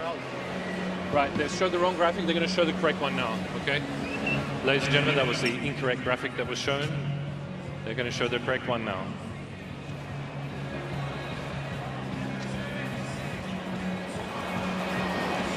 Game Djokovic, first. He's had a couple of those line-licking serves down the middle. Very aggressive first game, wasn't it, from Djokovic, as if he wants to go quickly and hard, shorten the points. And he's capable of doing that. It was an excellent first game, but signs that he didn't want to get into long exchanges. Thank you. Thank you.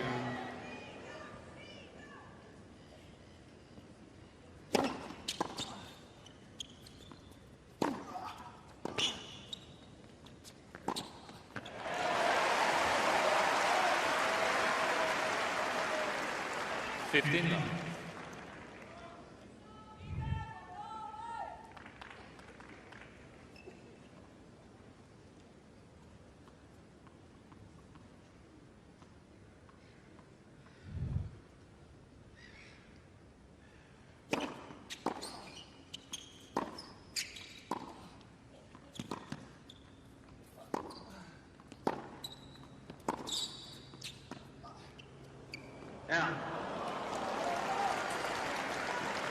15 all.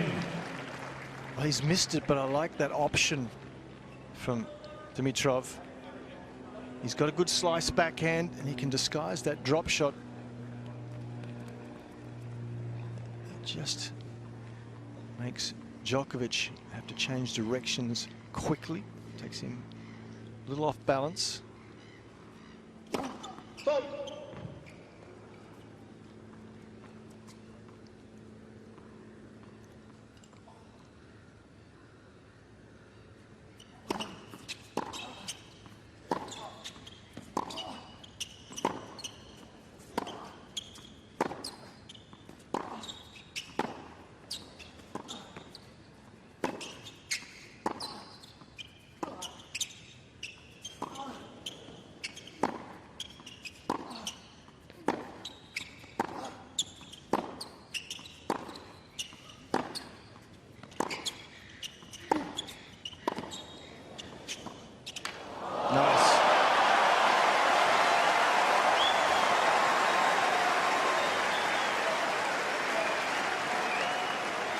Couple of drop shots and or attempted drop shots in the last couple of points at the appropriate stage. He's inside the baseline there, changes the racket face quickly. He's got the skills to use that. He needs to be judicious with the decision making, but certainly it's a shot to use. 40-15.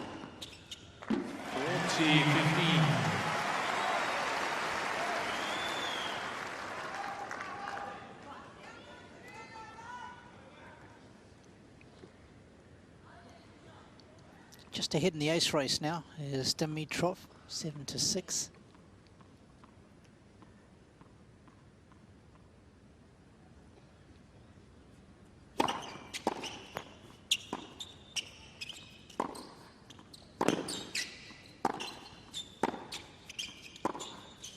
Out.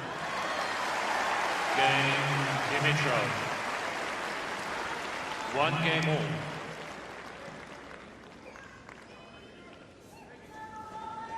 What do they say, Jeff? A red sky at night is a shepherd's delight. Maybe it'll be Dimitrov delight. He would love nothing more than that. But he's got plenty of work to do. He seems up for the battle. Given the way that Novak's moving, that's got to give him a lot of hope.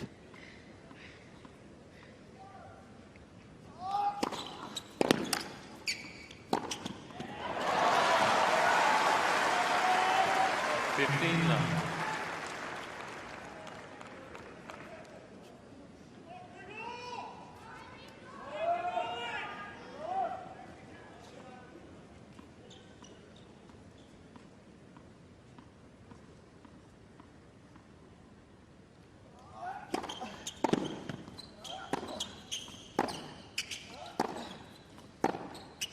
Down. 13.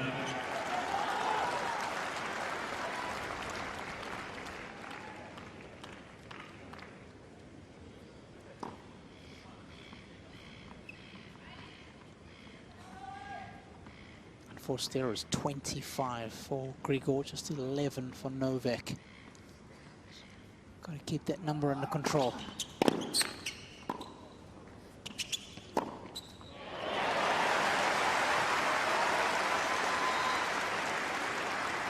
It's always a fine balancing act, isn't it, Jeff? You've got to go for your shots, but can't miss too much.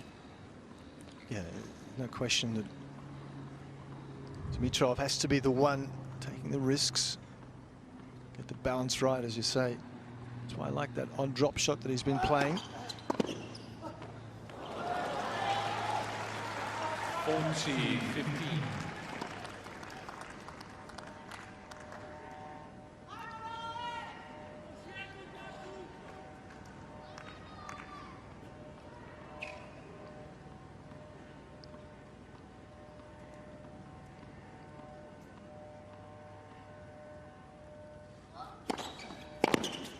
Cain, Djokovic. New balls, please. Steady on serve. 2-1 second set. First set belongs to Novak.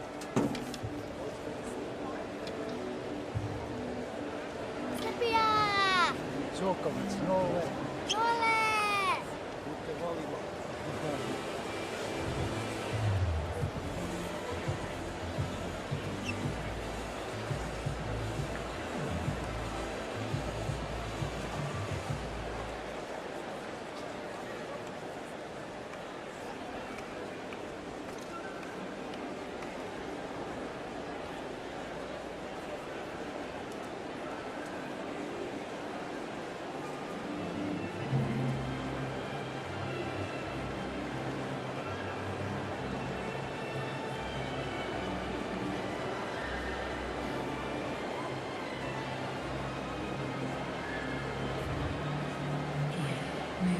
Time.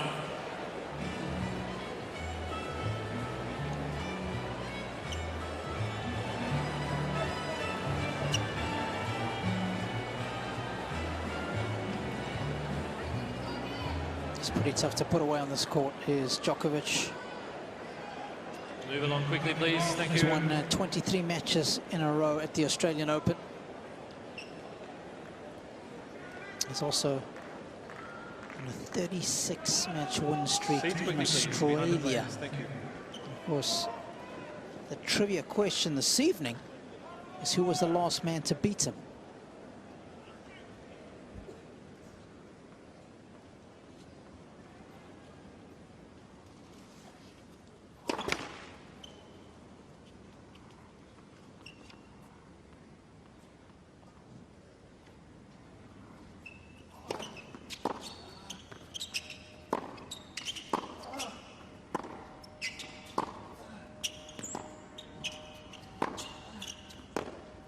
I'm hearing a lot of papers rusting there, Jeff. I know. I should have it.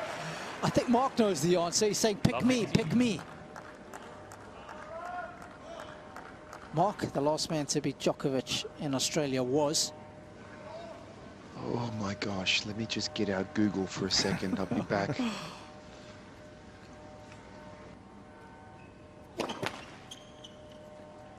What year, Robbie? 2018.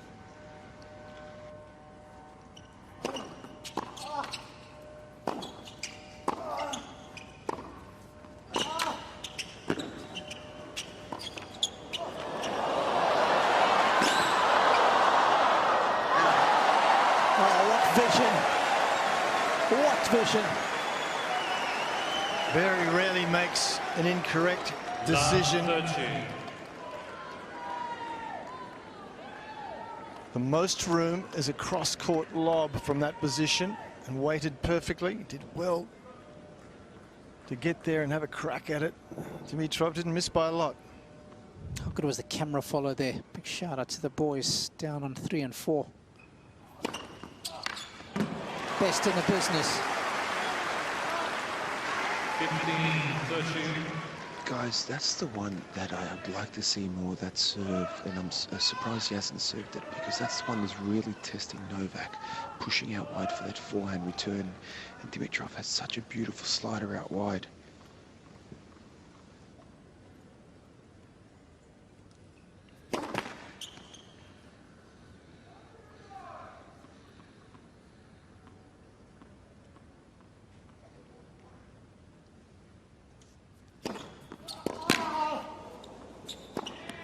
Nice.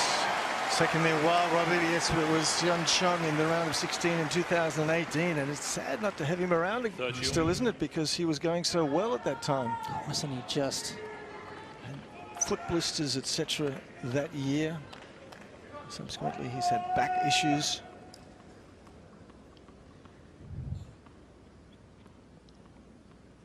It's a good shot, that one, right on the Insta.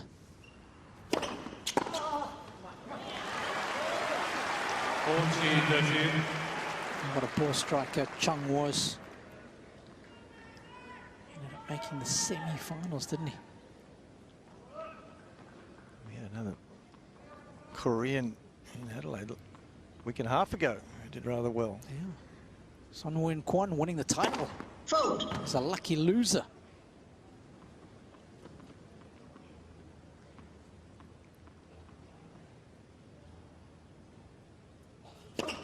Fold. Juice.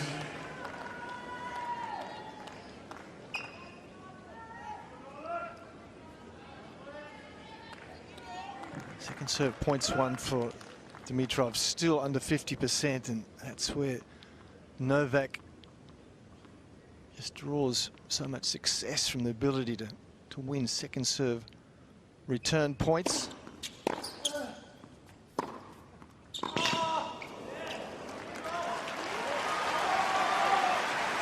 Advantage, Dimitrov.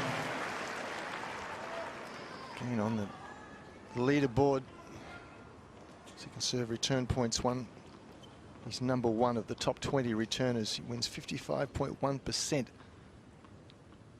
of all second serve return points.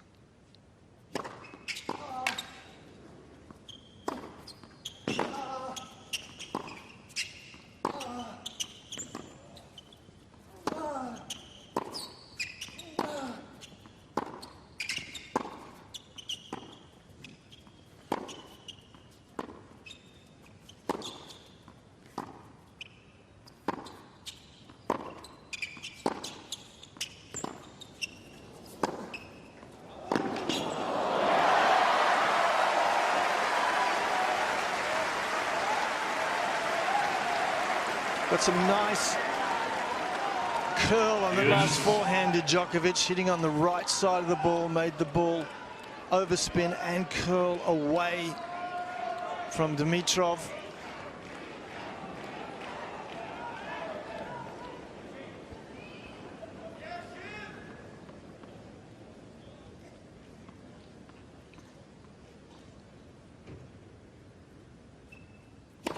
Fold.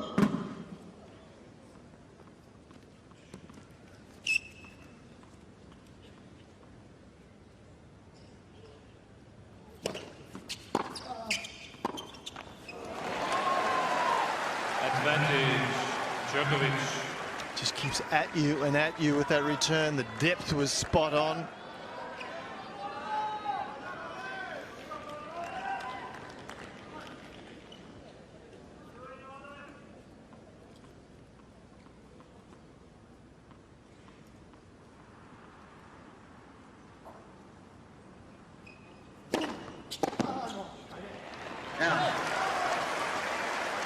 Yes.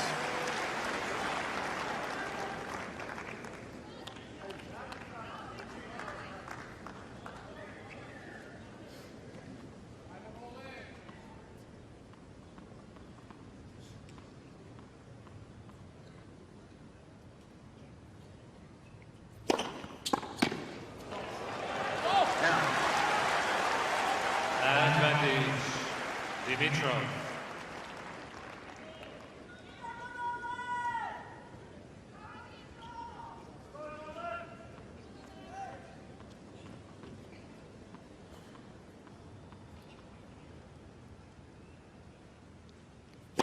Fault.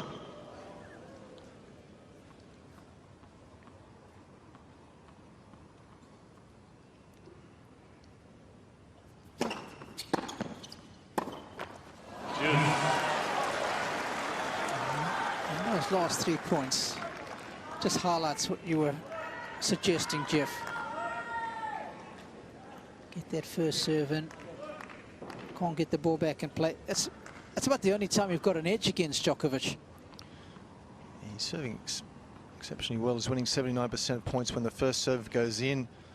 Dimitrov.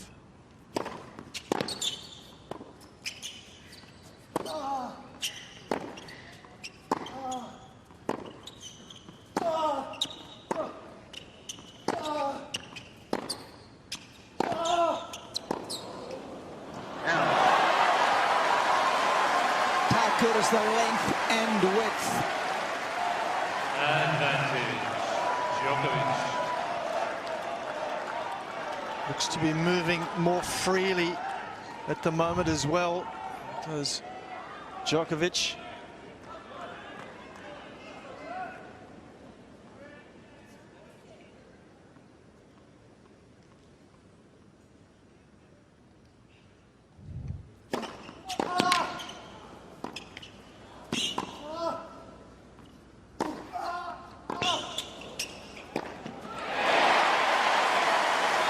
That's beautiful. That's Grigor in full flow. That's the level required. Juice.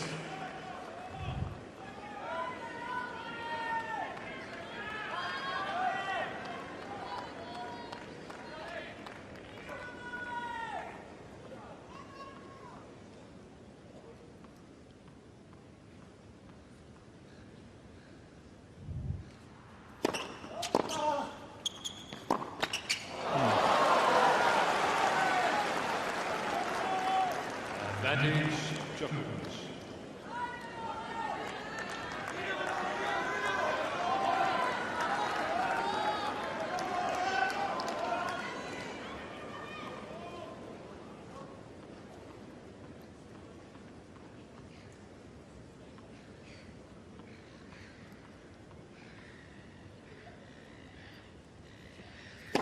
Fault.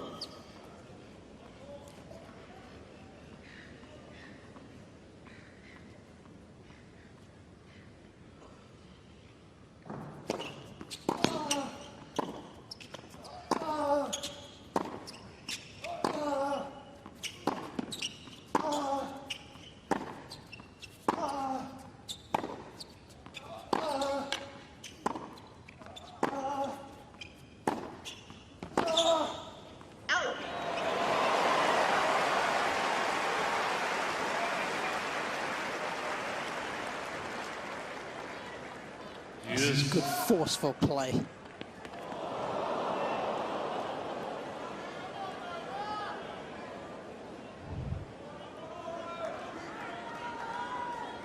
Giving that Djokovic forehand a good working over.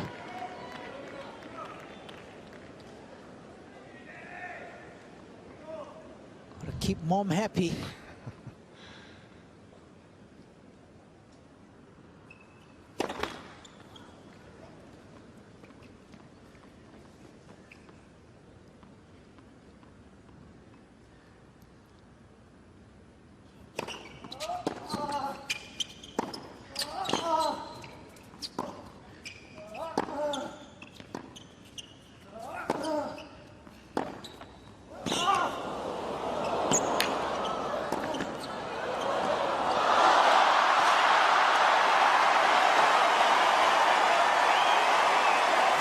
Is a shot from a different galaxy. How has Grigor pulled that off? Well, he had a similar one earlier that was from this galaxy. For Robbie, this is from another galaxy. It was certainly, well, you called the last one balletic. Advantage, That was beyond Dimitrov. ballet. It was sensational. I mean, his back is to Djokovic as he hits that shot. It's the toughest shot in the book just to get the ball in the court, let alone hit that kind of winner off of it. And perhaps fitting, given the previous point, that he closes the game out there, because I tell you what, in other sports, that would have really been worth a bonus point. That's what makes the sport so tough, Jeff. There's no bonus points. You can't run the clock down. I mean, who thought of the scoring format? Well, I think of that on a regular basis, even the dimensions of the court. Let's have a look at this again. It is superb. The choice of shot from Djokovic is spot on. As you said, this is the toughest shot in the book, and all you can do is say, well, if you can make that too good, and did he what? 6 please, thank you. I mean, I can bet your bottom dollar Novak's already thinking, how am I finishing this point off with my backhand?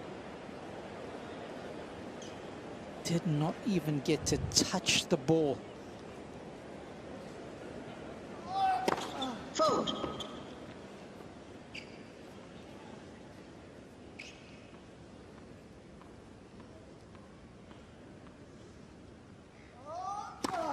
Fault. Love 15.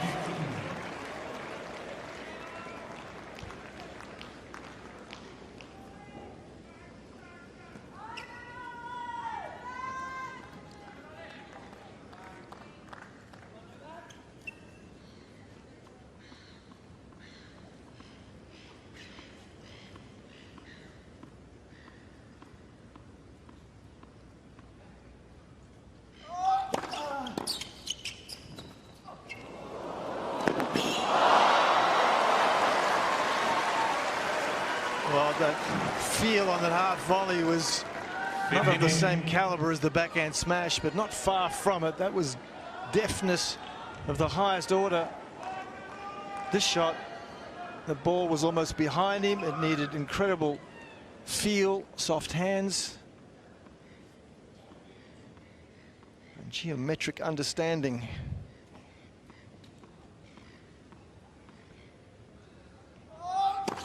Fault.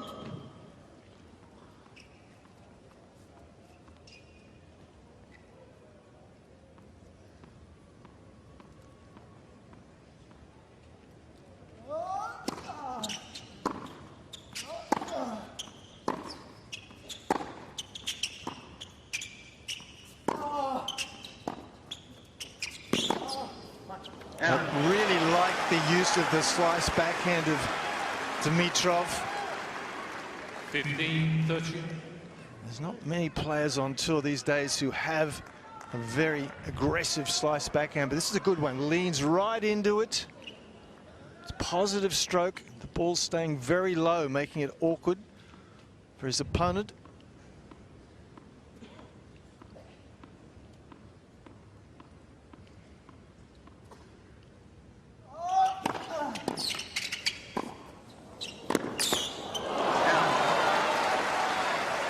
Brilliant from Djokovic. Not so much just the execution, which was good, but the decision making. It was a surprise. It was the last thing I think that Dimitrov was expecting.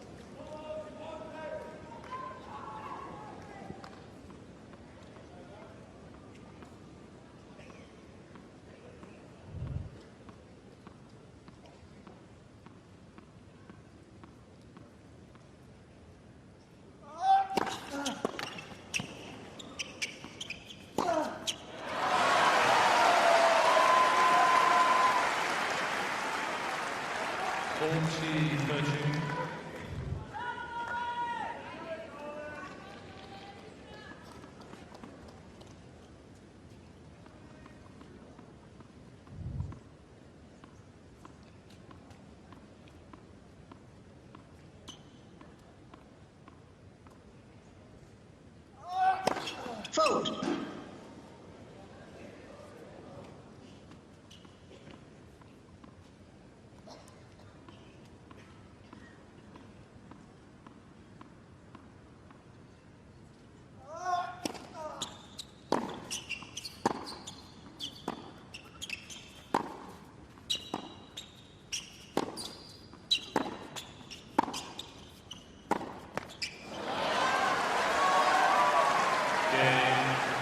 Djokovic.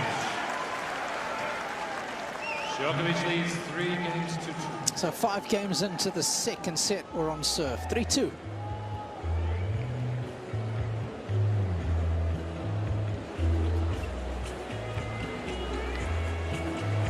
I think the caliber of this second set has upped the caliber of the early stages of the first set. Seeing some engrossing shots, attack, defense, variety. Certainly seems to me that Djokovic's mobility is back to 100%.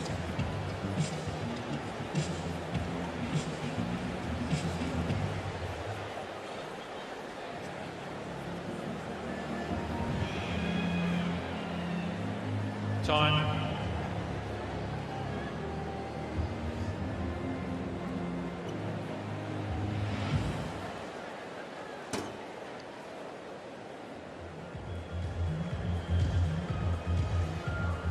On Super Saturday, Melbourne Park has been buzzing. Plenty of good tennis to be seen in and around the grounds. Highly entertaining stuff. Certainly been the case for this one so far.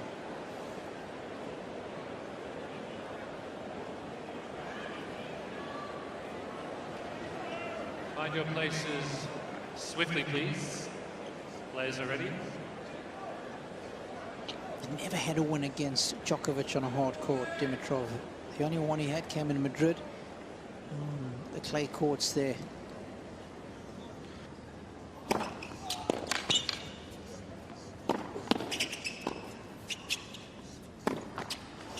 Mark, it's a discussion me and you have had a lot about. Guys with single-handed backhands. Just, I get the feeling with Grigor as well that he's a guy who could benefit from the slightly loopier backhand, work on height and depth to then set himself up for his forehand. But sometimes I get the feeling he hits his backhand so hard, the ball just comes back so quickly.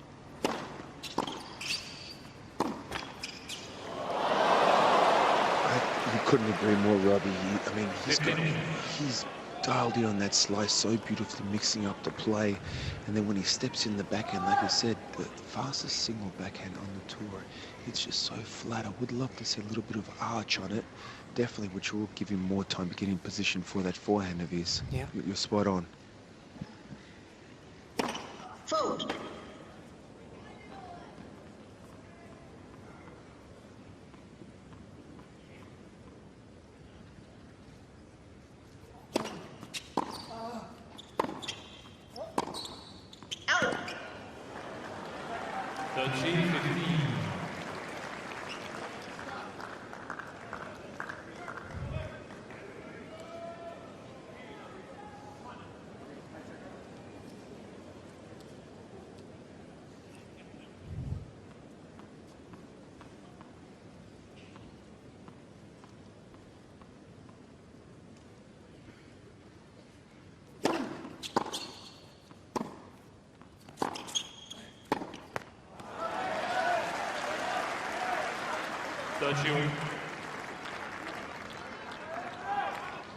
Grigor's got to be careful here because we've seen a few unforced series now off the forehand side in the last couple of games, and he's got to start getting more arch on that forehand as well, especially because it's on the hip and the lower side of the hip, so he's got to get under it a little bit more.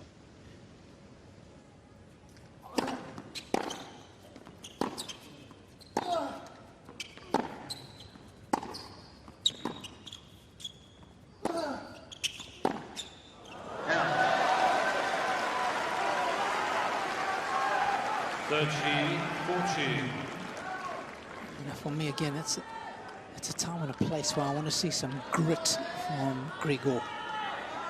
He's just copped out of that, going for a Hail Mary of a backhand. Slice or go cross court. Use your athleticism there to stay in the point.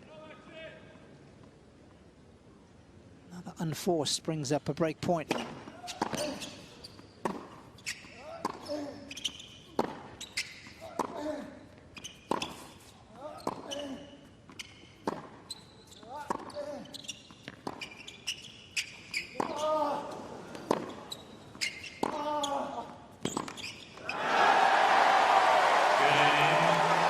Djokovic.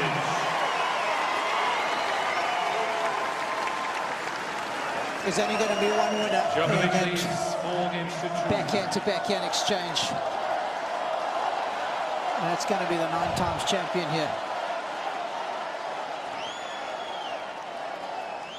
Yeah, your point was spot on. I mean, Novak knows the score, he knows how to build pressure. He was just going to lock down on that break point there. He played the percentages. It wasn't negative, it was positive aggression, but with margin, high percentage, decision making, the highest order. 15-9.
Fold.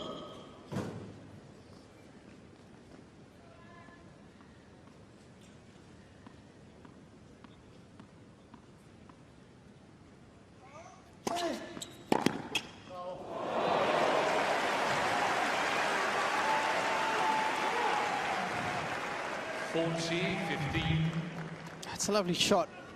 Unfortunately, it's only coming at 40 love down.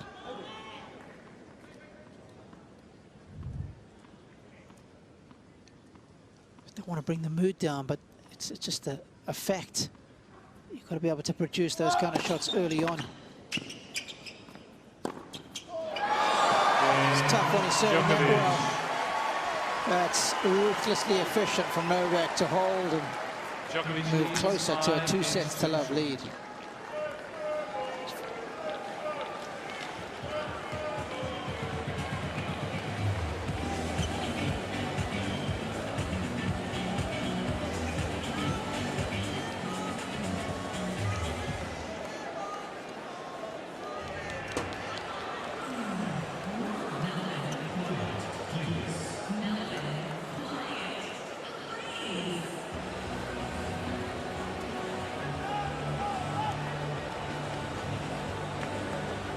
So fanatical about everything that he eats and drinks.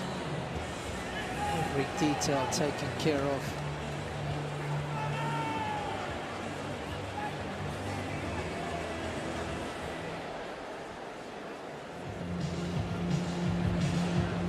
Works so hard on his mind.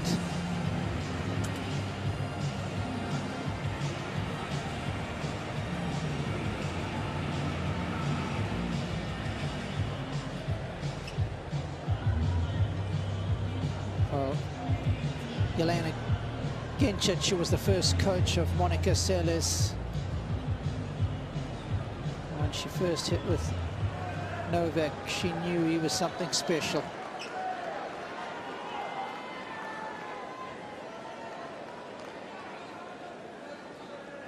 Those days up in Kapaunick, hitting tennis balls up there in the mountains at the holiday home. It's come a long way as a young Djokovic.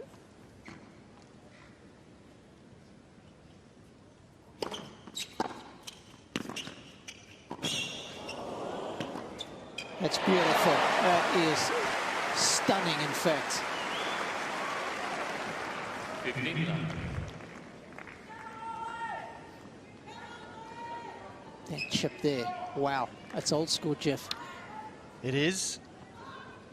Leighton Hewitt always used it very effectively, having learnt from people like Tony Roach, who also used it in his prime.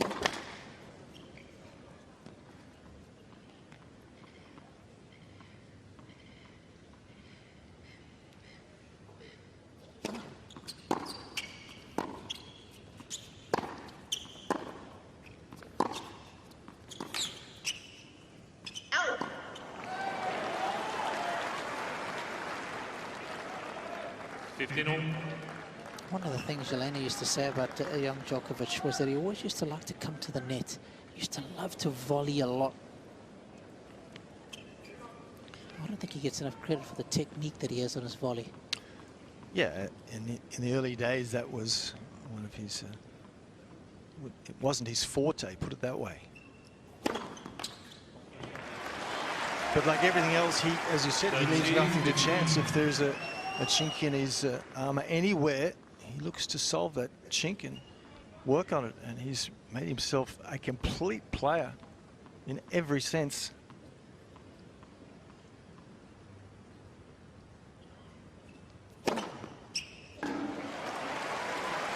Bolchi, 15.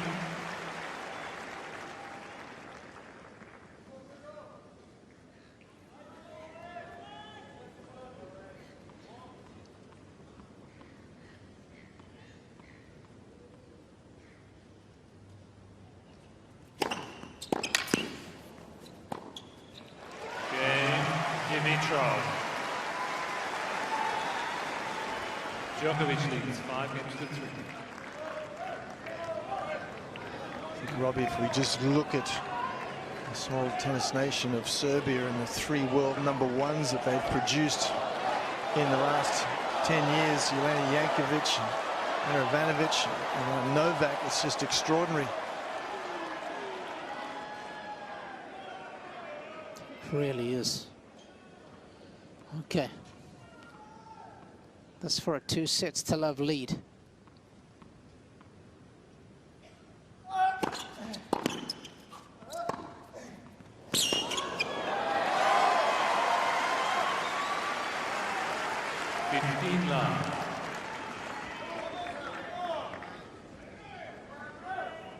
Serve for the opening set at 5-4. Couldn't get the job done on that occasion.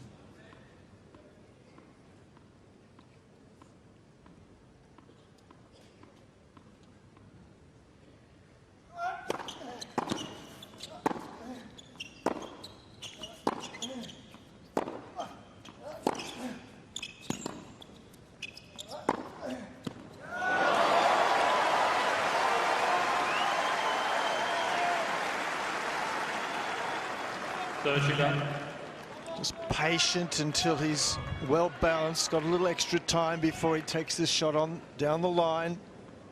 And again, with margin and with a point lead. Perfect in every sense.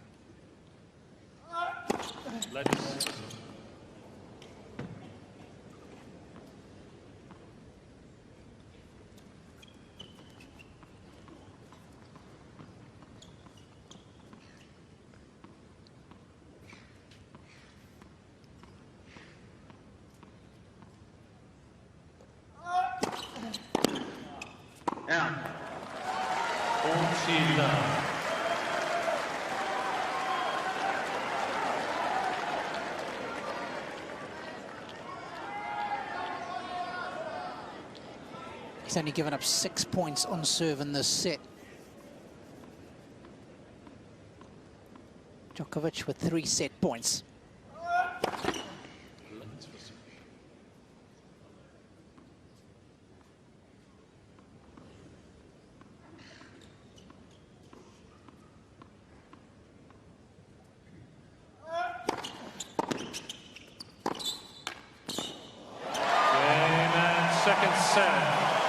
Scintillating forehand, and what a love hold to put the second set to bed. Djokovic looking really good here now with a 2-sets-to-love lead.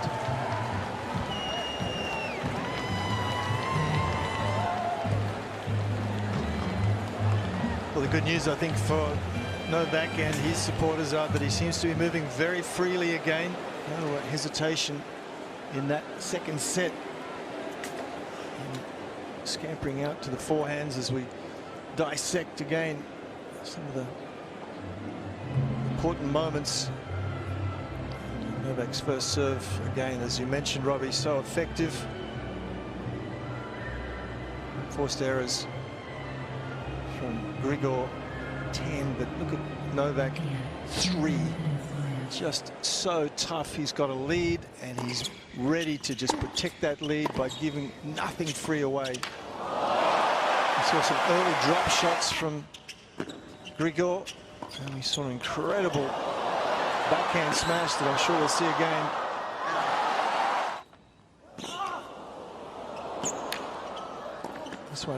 This one right here that is Robbie's shot of the week, perhaps.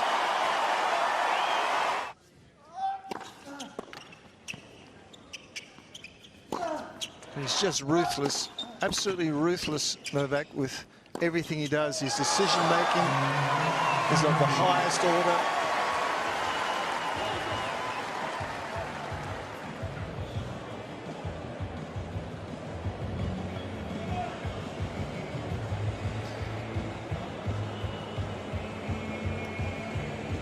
Jeff, I think there's a bit of a misnomer out there. We always think of the great shots that players hit, you know, the spectacular running pass or the angled backhand volley like we saw from Grigor there. But I'll tell you where the great players are really good, and tell me if you agree with me or not, is with anything short and central. When they get half a chance to take control or finish the point, they will hurt you 9.5 times out of 10. Oh, absolutely. It's part of why you're out there. You're there to give yourself or try and find a way of setting up that opportunity. And when it's there, if you don't take it, it's unlikely you're going to get many more opportunities in that rally if you're playing a quality player. So you've got to make sure that that's your moment. That's the moment to seize. And then as you go down the rankings, I think the players get just slightly less effective. So guys from 10 to 20, they don't hurt you as often. They'll only hurt you 8 times out of 10. And then from 20 to 50, it's 7.5. And that's why, folks, if you watch a lot of these players practice, the coach will always do at least 10 minutes of the session where there's a lot of short central balls being fed. And the players will just be pounding them to the corner, hitting sharp angles for those moments. Third set. 15-9.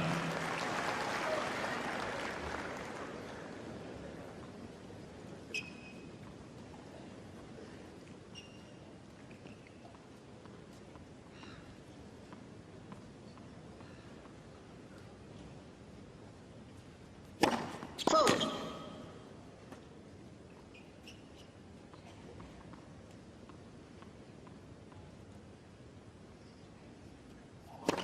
Vote. 15.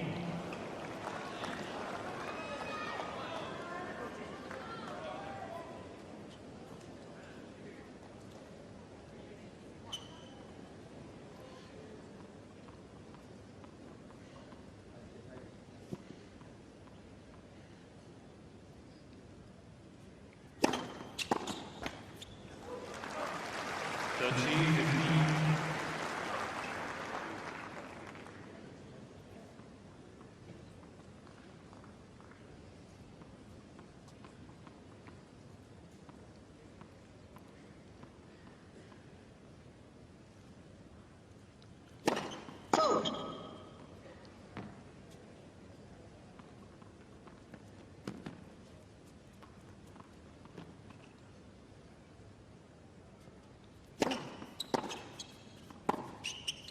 Now.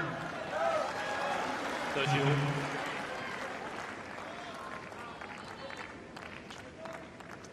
This is where Djokovic, you'd imagine, will play a very, very tough game. He's got his opponent down 2 sets to love. He's got to be a little disappointed. Djokovic, doesn't want to let down here. He wants to put his foot on the throat, if at all possible.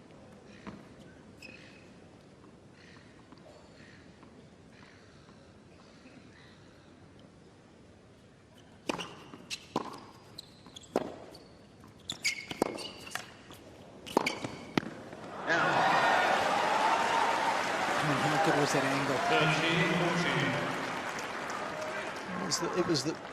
It was the percentage shot, and then to be able to execute's another story. But from there,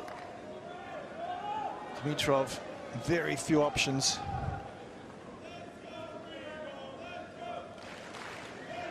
Please, thank you.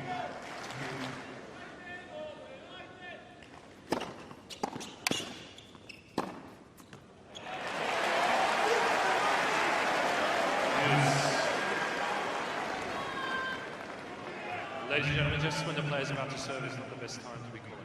Thank you very much for your consideration.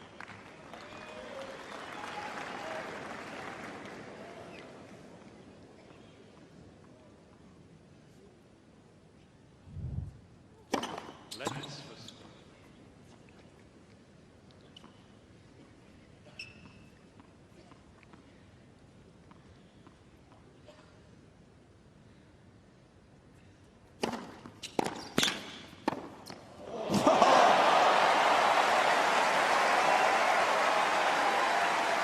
Well, there's getting low, and then there's getting on the ground.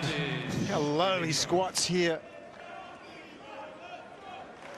Shades of Agnieszka Radwanska, that's what she used to do. It's brilliant redirection and how to just smother the ball that's coming back at you with speed.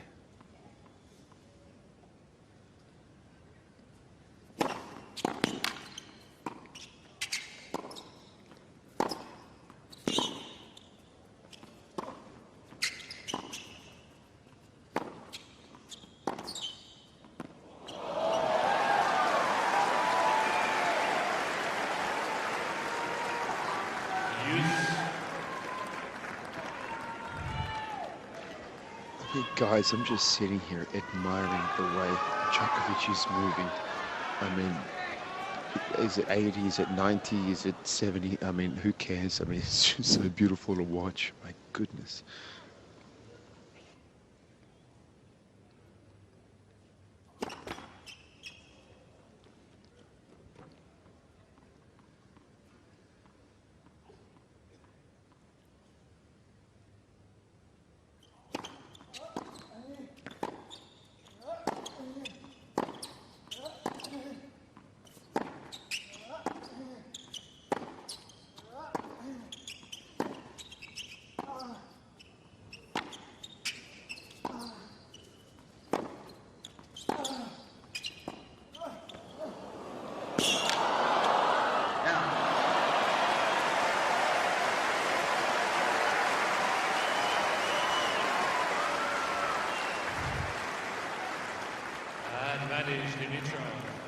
He's using the full dimensions of the court as Grigor. That drop shot, you can see how much side spin it had on it. That's what done the damage.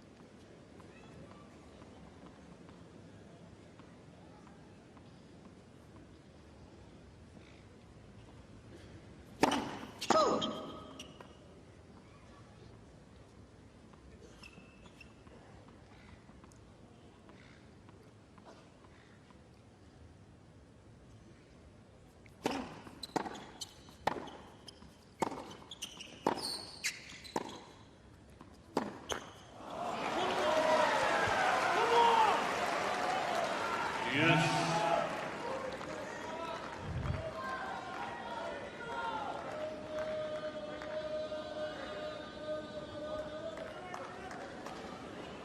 Once again, the unforced error on that backhand comes in the net.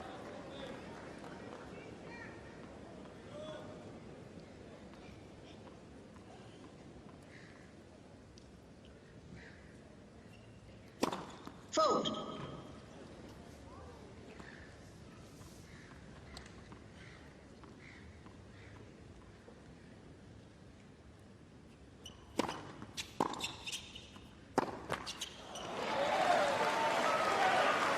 Advantage, Djokovic.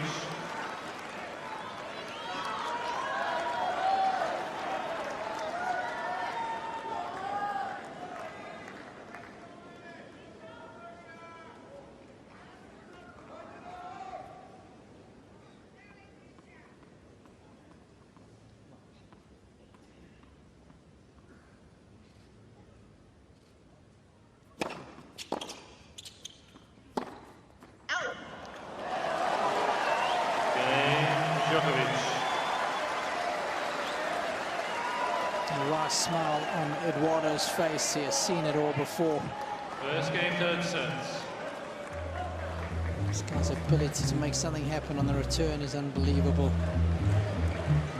I was just reading a lovely article talking about charting some of the numbers over his career, Jeff, on that return of serve. And when Djokovic gets the returns back in play, so you take out the aces, you take out the unreturns, he puts 71% of his returns in play.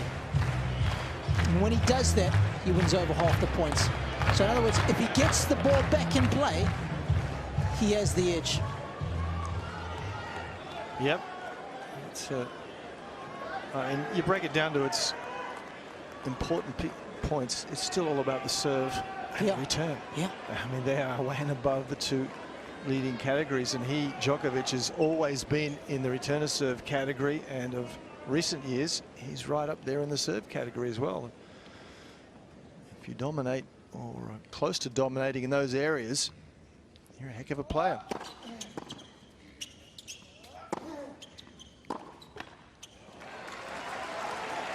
Dimitrov has won 39% of points off his second serve in this match, and basically if you're winning less than 50% of points on your second serve, chances of winning are remote.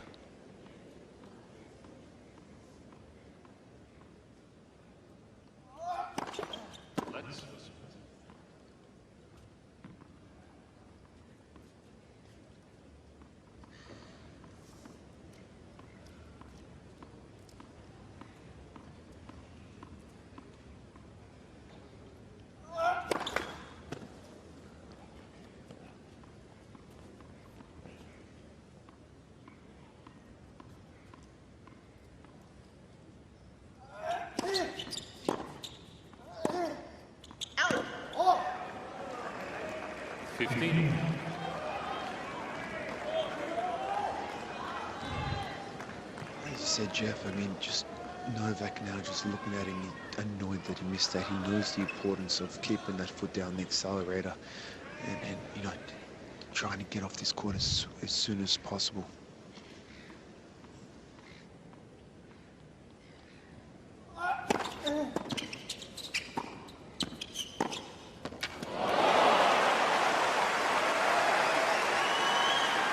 What a magnificent stroke. 15-13. Does well here, Djokovic, to make a good fist of this half volley. Look where it lands. And an even better ripping backhand top spin from Dimitrov.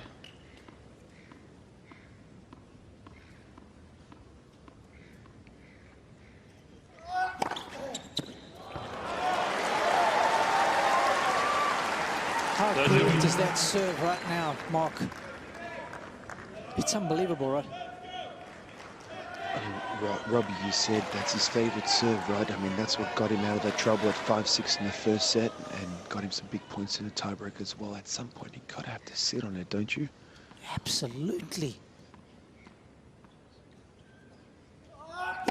Fault.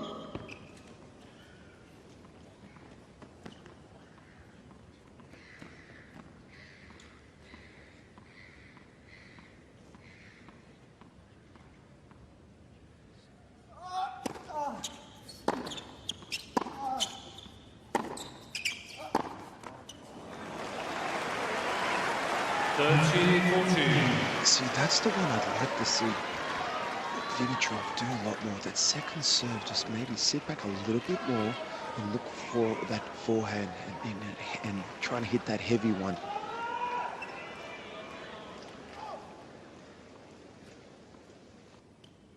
Chance to break right back.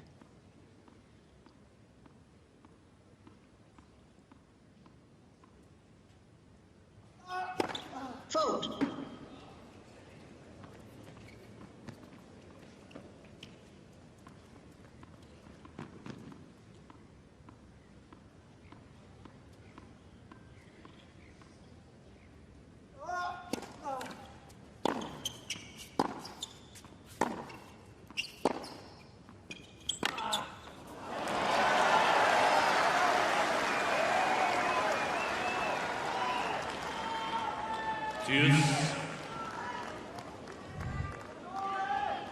Not sure the backhand of Djokovic was all that clean, but saying that Grigor again, got to take the net out of play.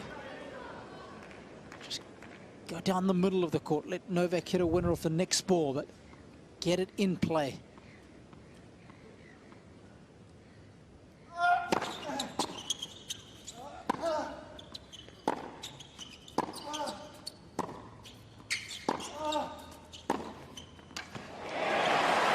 Inch perfect.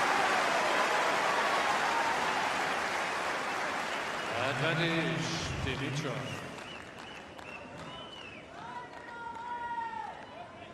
Good shape. Net coverage.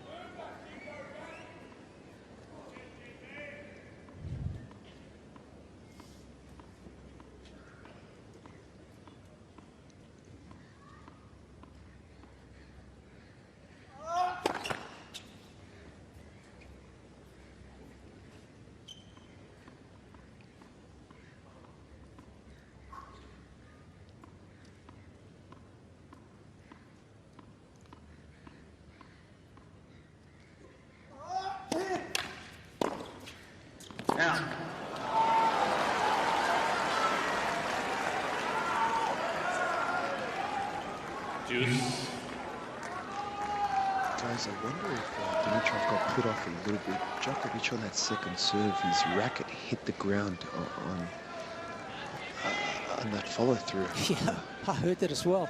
You ever play against Byron Black? Used to happen every second serve with them. Follow through, second serve, bosh, racket hits the floor.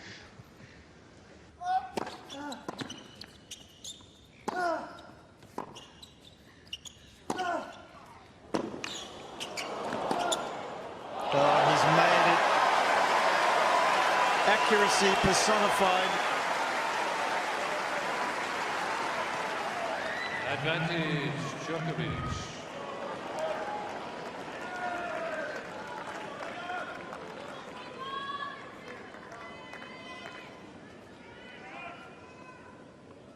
Another 4 in a rich quality, Jeff.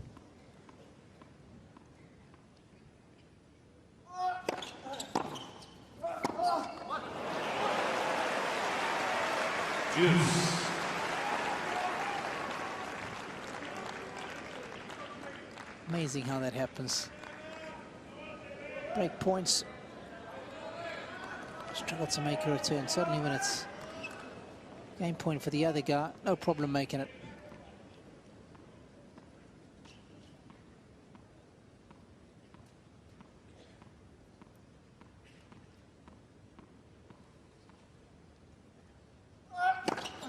Advantage Djokovic.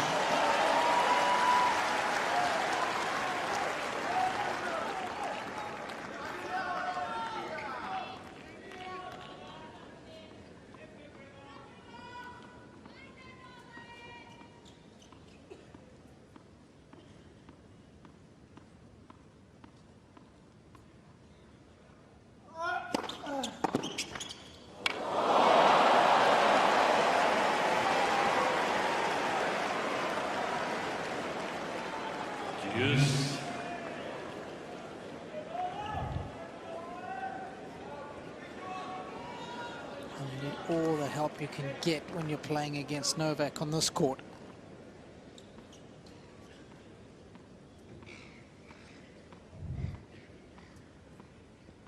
See how quickly it unfolds when you see it in real time.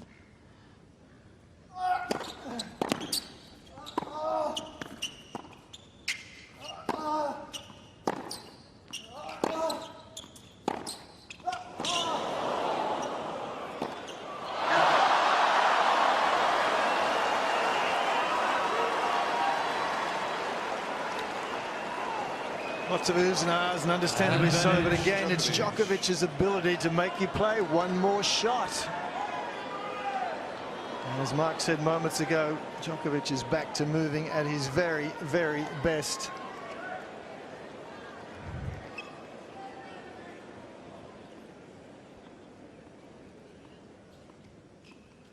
Just over 8.5 minutes now, the service game.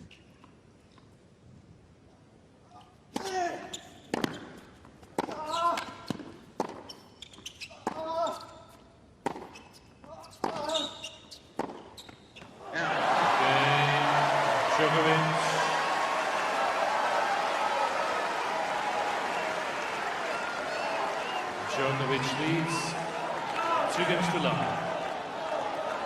Well, Robbie pointed it out before. Grigor had 2 breakpoint opportunities there, and on both occasions he didn't get the ball back into play. How much is that attitude, Robbie? I think you're spot on. I think the last game is a microcosm of his career. You know, he creates opportunities but just can't get to that next step, just can't convert them. Certainly against the better players out there.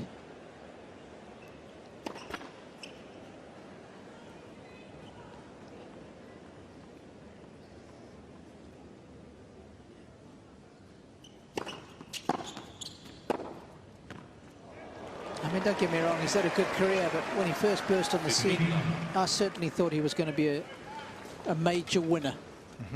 Perhaps more than one. But it just hasn't unfolded, and I look at a game like that, and for me, that's why.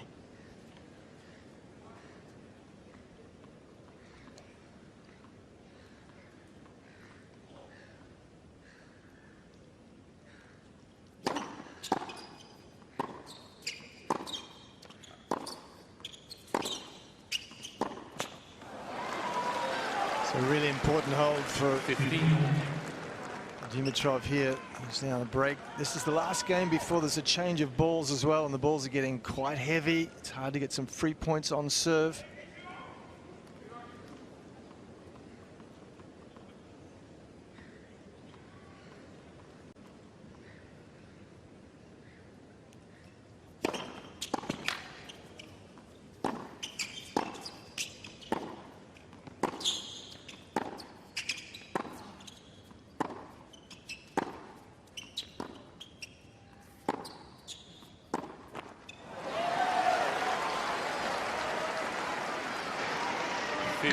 Not only is Novak probably moving the best we've seen for the whole match right now, no glimpses of what we saw towards the end of the first, but the way he reads the play is just so impressive. He was almost moving to the back end before Grigor even hit that one cross court.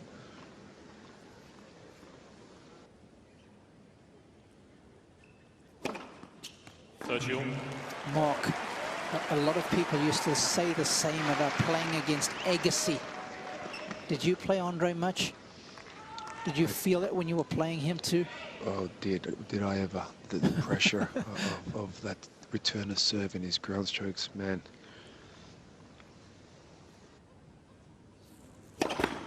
Fault. You sounded ill just talking about it, Mark. My back's starting to cramp as I'm speaking.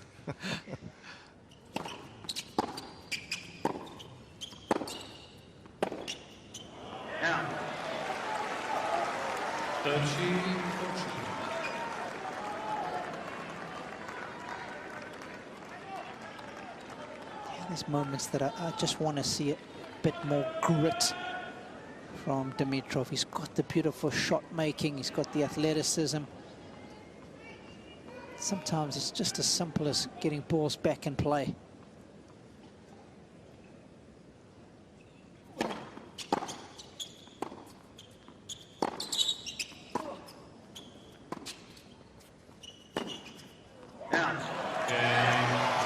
Spin control is not there. New balls, please. Jocko very much in charge of proceedings now. 3-love, third set.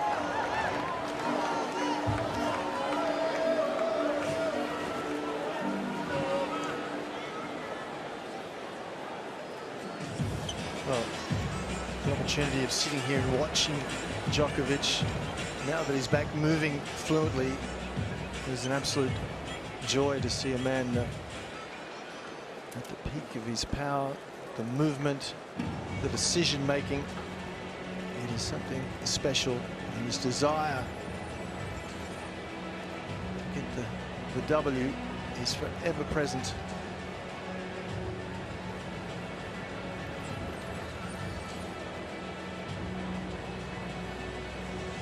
It just seems as if at the moment Dimitrov is out of chances.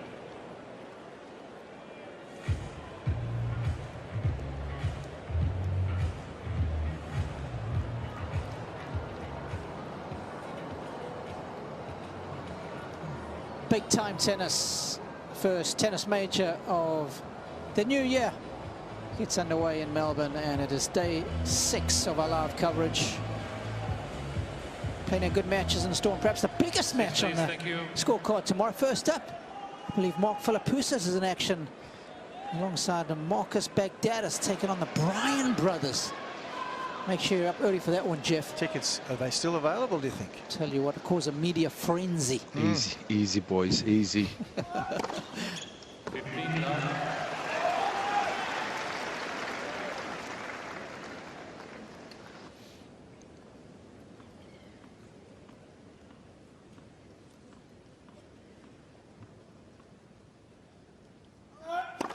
Vote.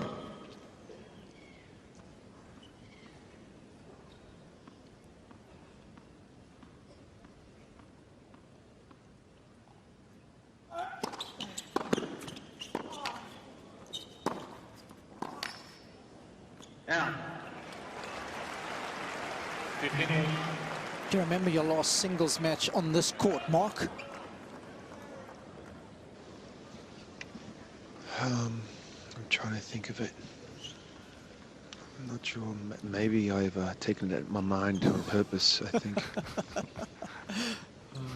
I have selected memory about my career. Vote.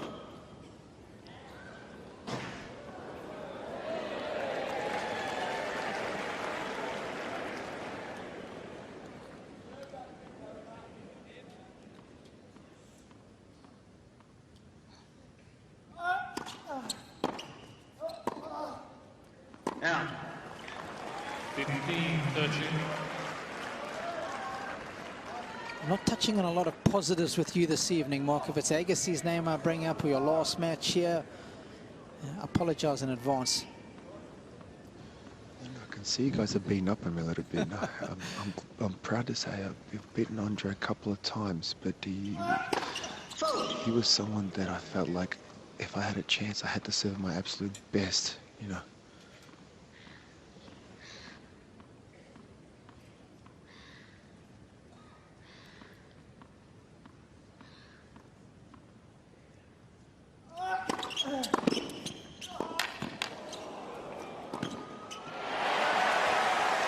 A brilliant return from Dimitrov. Djokovic, as ever, though, making him play one more shot.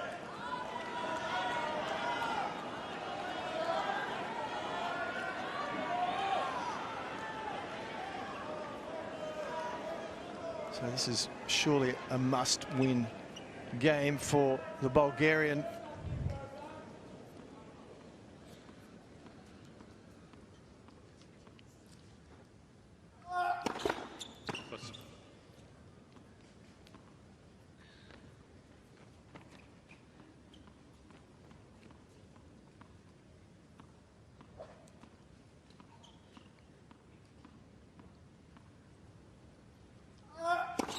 Vote.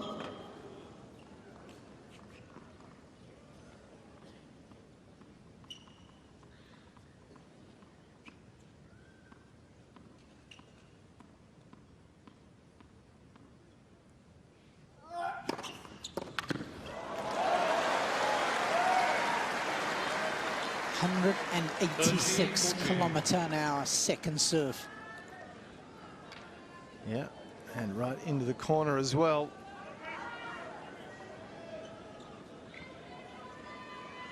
That man bottom right, Milan Ivanovic. He'll go to work straight after this match to try and look after that leg as best possible.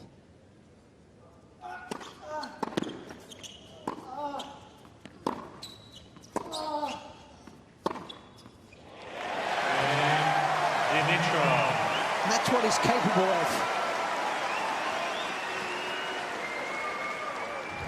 But it's about doing it in the big moments. 3-1. A little easier when you're 3-love down, double break, just to play with a bit more freedom. Robbie, I've got to say, Dimitrov's ball in that game had a little bit of variety as far as the shape. You know, there was some nice shape on it, then he had flattened it out. I mean, we've been talking about that. I'd just love to see a little bit more margin over the net sometimes. He's, you know, such a beautiful hitter of the ball that it doesn't need to be perfect as far as, you know, a few inches over the net from the baseline, but he's got plenty of power to work with. Love 50.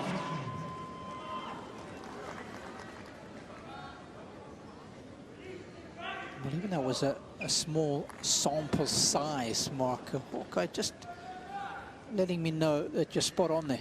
Definitely a little bit more net clearance on the backhand in that last game.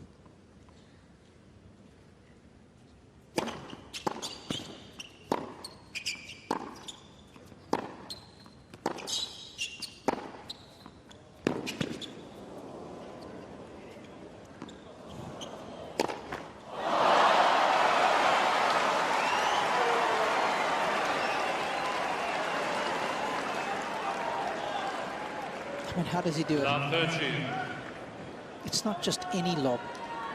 Yep, it was high, it was deep, and this is a difficult shot, very difficult.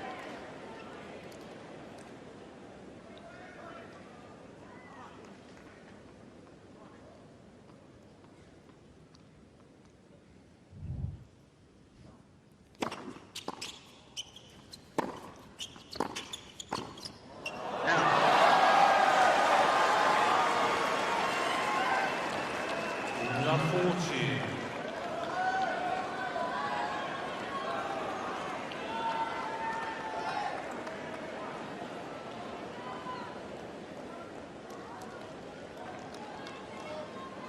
You can understand the frustration because he sets up the points so beautifully. Just can't apply the finishing touches.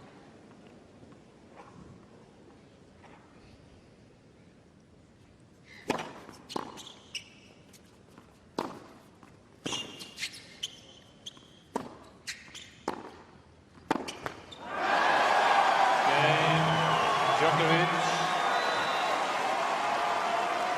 3 breaks on the bounce. Djokovic 4-1, but limping to his chair.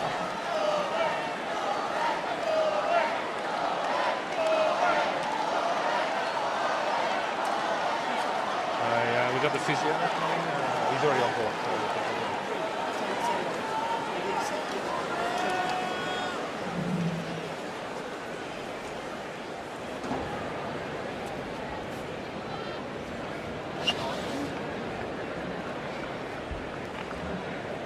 Change over here.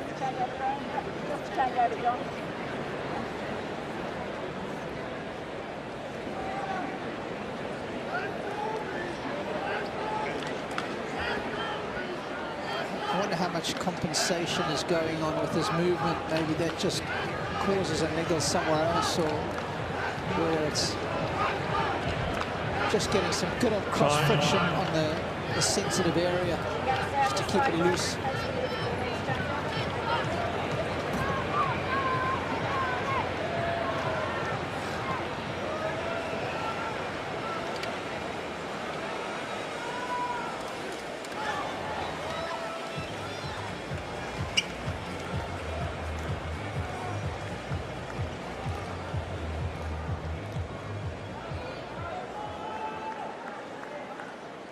He's won a lot.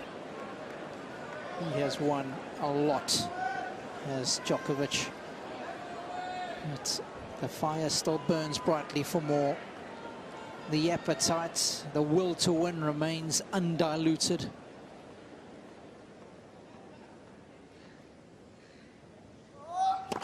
Vote.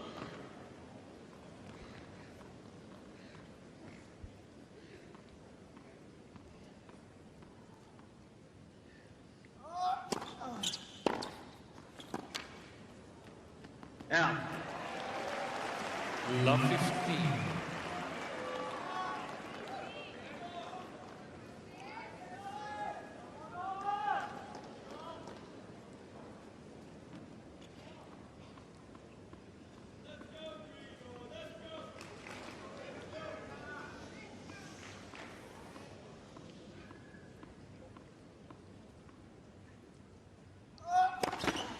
Vote.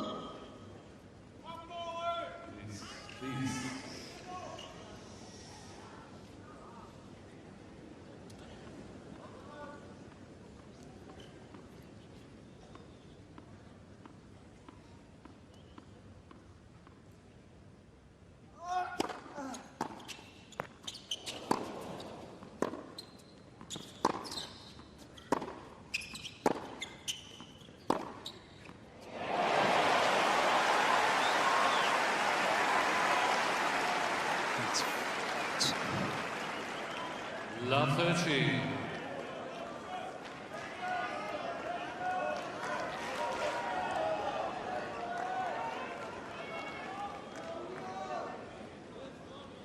He wants this over sooner rather than later. It's a bit annoying, this rear guard action, as far as he is concerned, from Dimitrov. Out. Robin, you're spot on. That's exactly the kind of look that Novak is giving towards his box. He's just annoyed right now.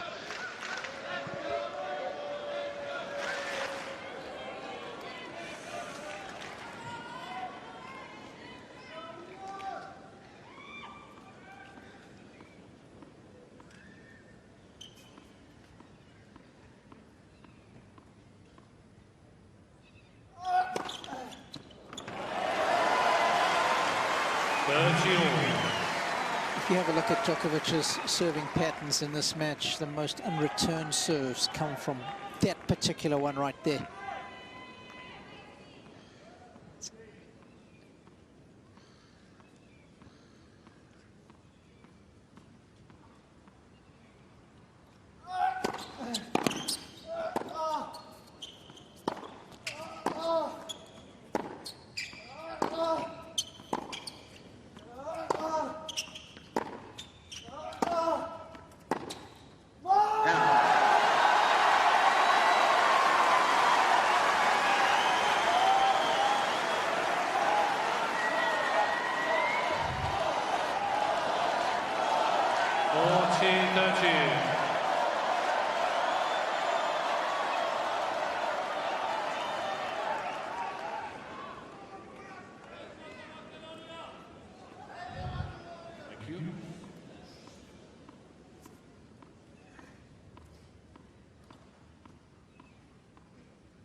Rallies of the match.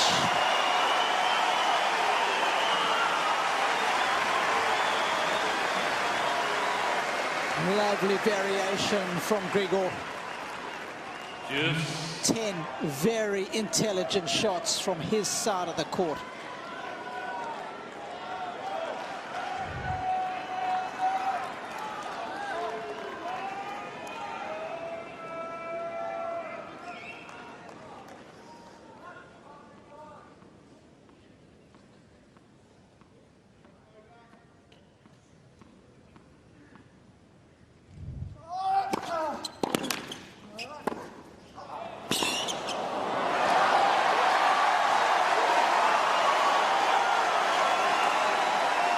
Just gets straight back on the horse and plays a really tough, high-quality point.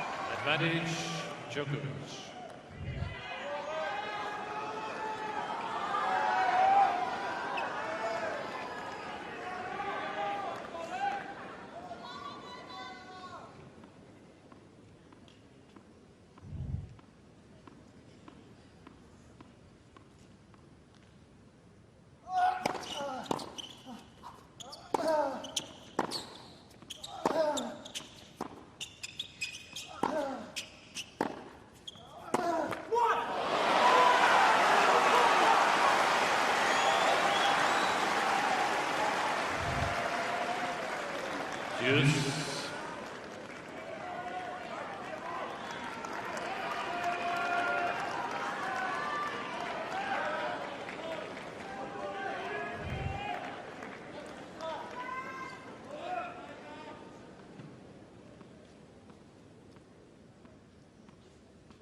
Well, I think if you're Dimitrov, you read the room here now and you realize that that man wants this match over sooner rather than later, and if you can prolong it,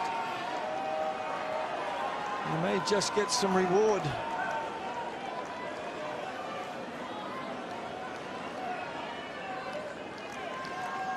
Jeff, that's the grit I was talking about as far as Dimitrov is concerned. Thank you. Thanks. Last couple of points, he's been prepared to hang on in there. He's not going for outrageous winners. Fault.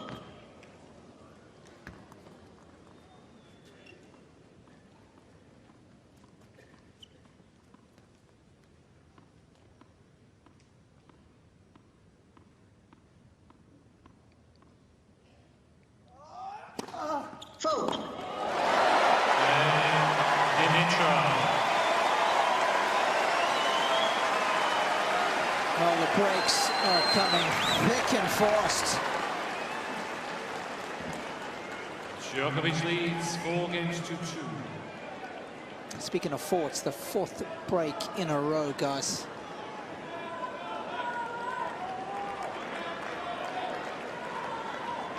Just makes you think what would have happened if Dimitrov could have held his last service game and only be down there 1 break and now on serve.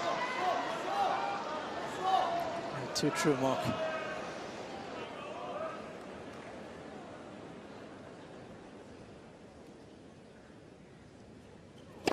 Fault.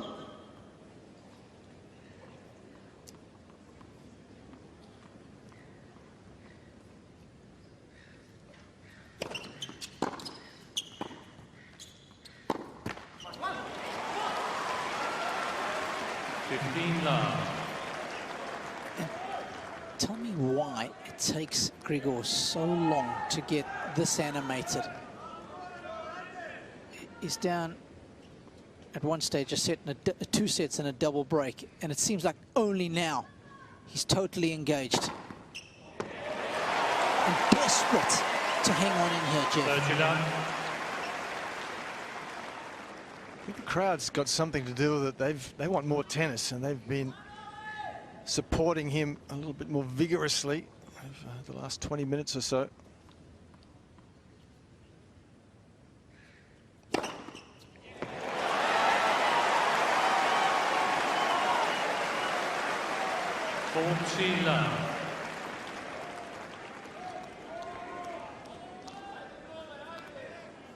This is good stuff.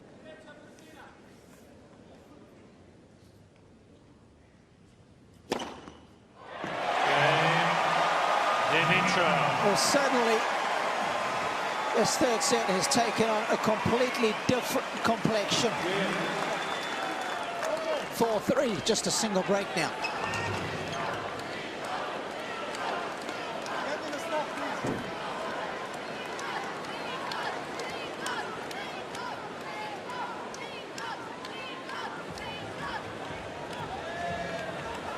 Ball kid with a delivery from Novak's coaching box.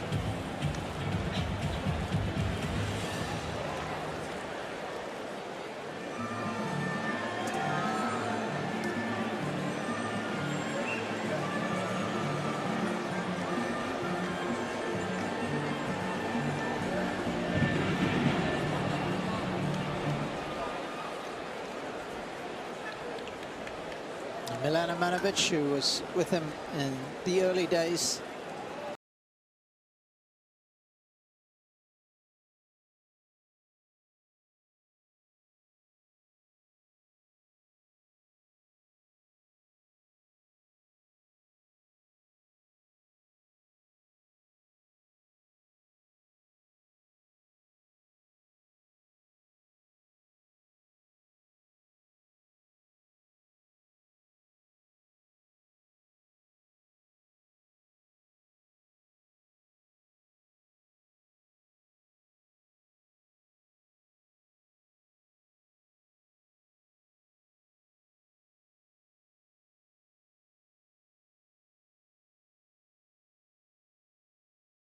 Straight Novak enough.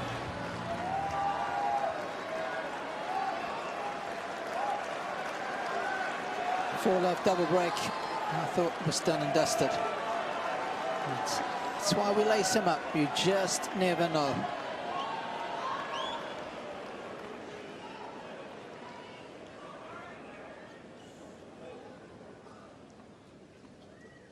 He's been broken in his last 2 service games. Needs to steady the ship right here.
What next?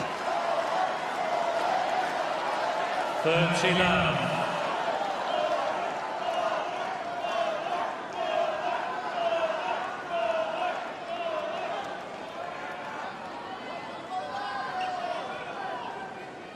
All the hard work.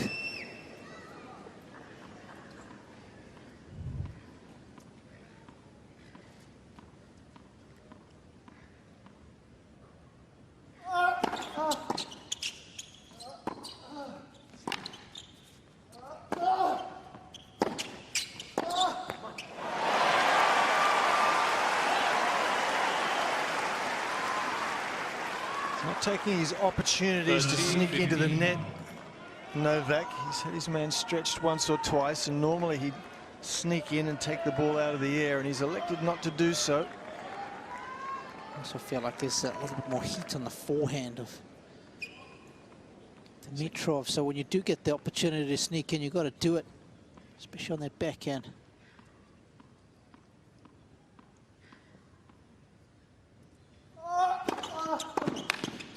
Out.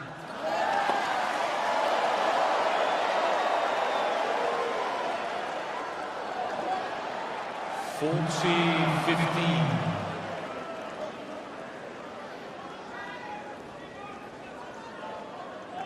Once again, Djokovic just going to the well one more time, looking for that free point on serve, and he gets it. Wait.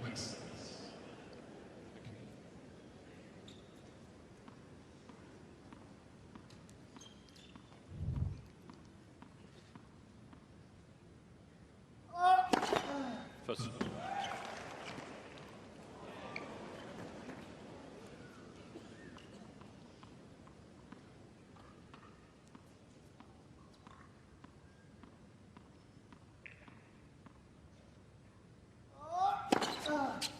Cain, Djokovic.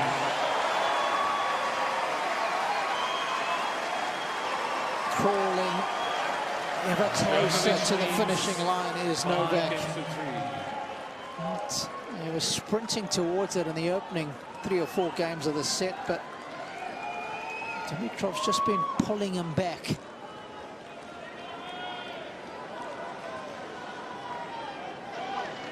Guys, you would imagine Djokovic can somehow just hold here, and he's got one more shot on the service game with the win, but first he's got to hold.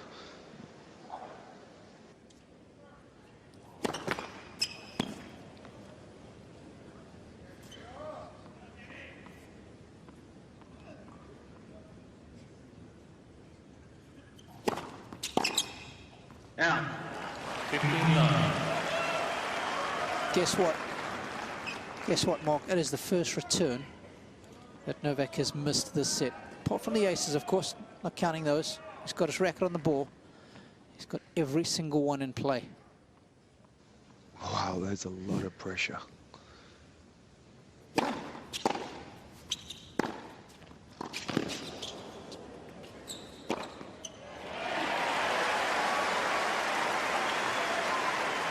think the racket speed on the forehand at the moment certainly is Dimitrov.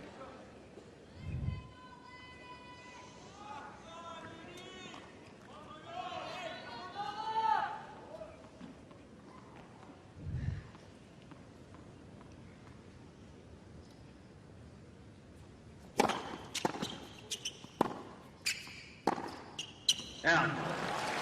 14 love.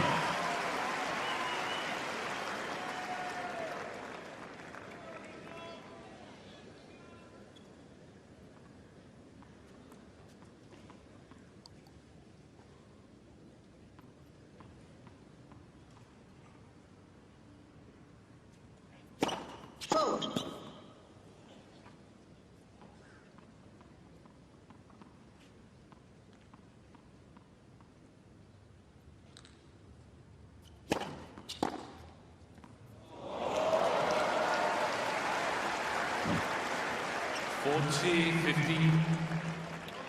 As we know, his return of serve is extraordinary.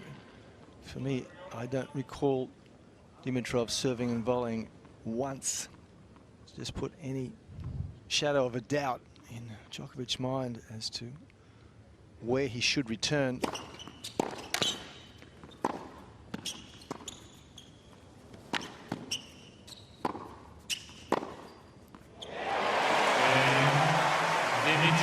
Defense to offense. Dimitrov will have one last throw of the dice. 5-4, third set.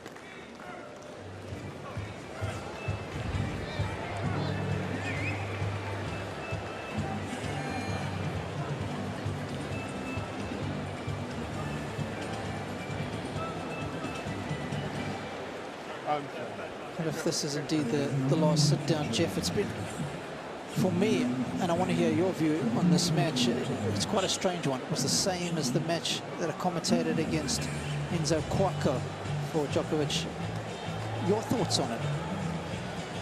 Well, look, I think it's a bit of deja vu because this is the same result we've seen when these two have played in the past. I just think that Dimitrov has to come with more variety. As I said, he hasn't served and volleyed once. And I remember Federer talking to me about that at Wimbledon one year. He said, I just know that nobody's going to serve and volley against me, so I just need to chip the ball back into play. So you need to mix things up if you're going to upset this man's return of serve.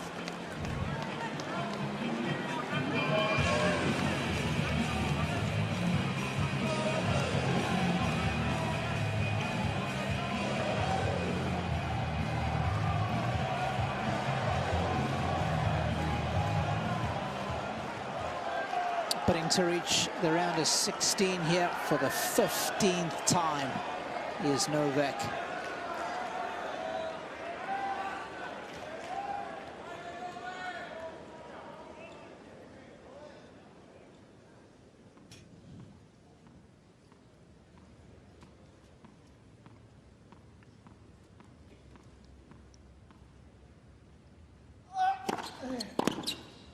Out. 15 love.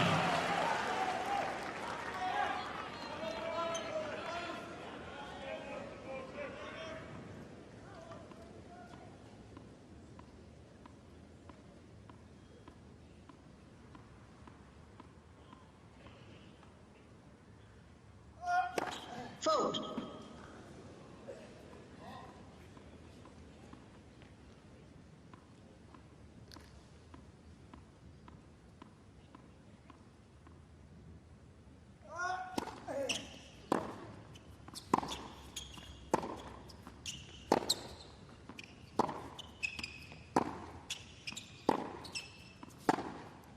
Out.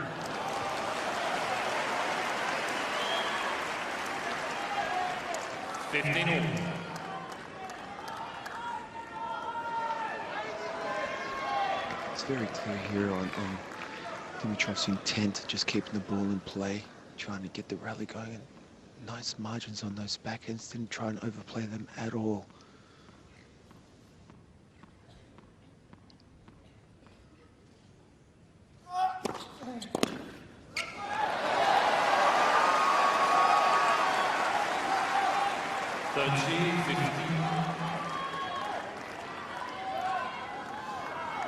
I think those are 2 400 turns that, given Dimitrov's reaction, he felt like he had racket on ball on both of them.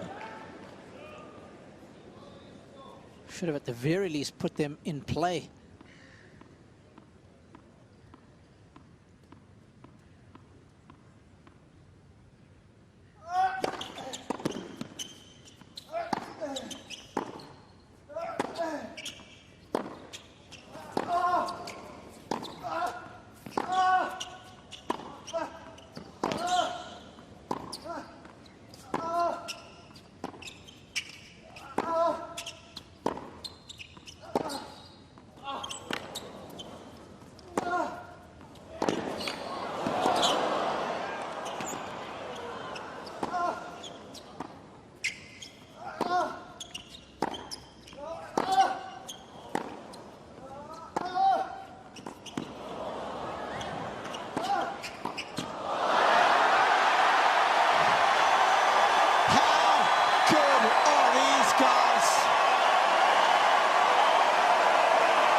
But how great is this guy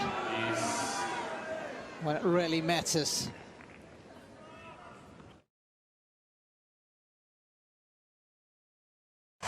Six four. 24 matches in a row now at the Australian Open for Novak.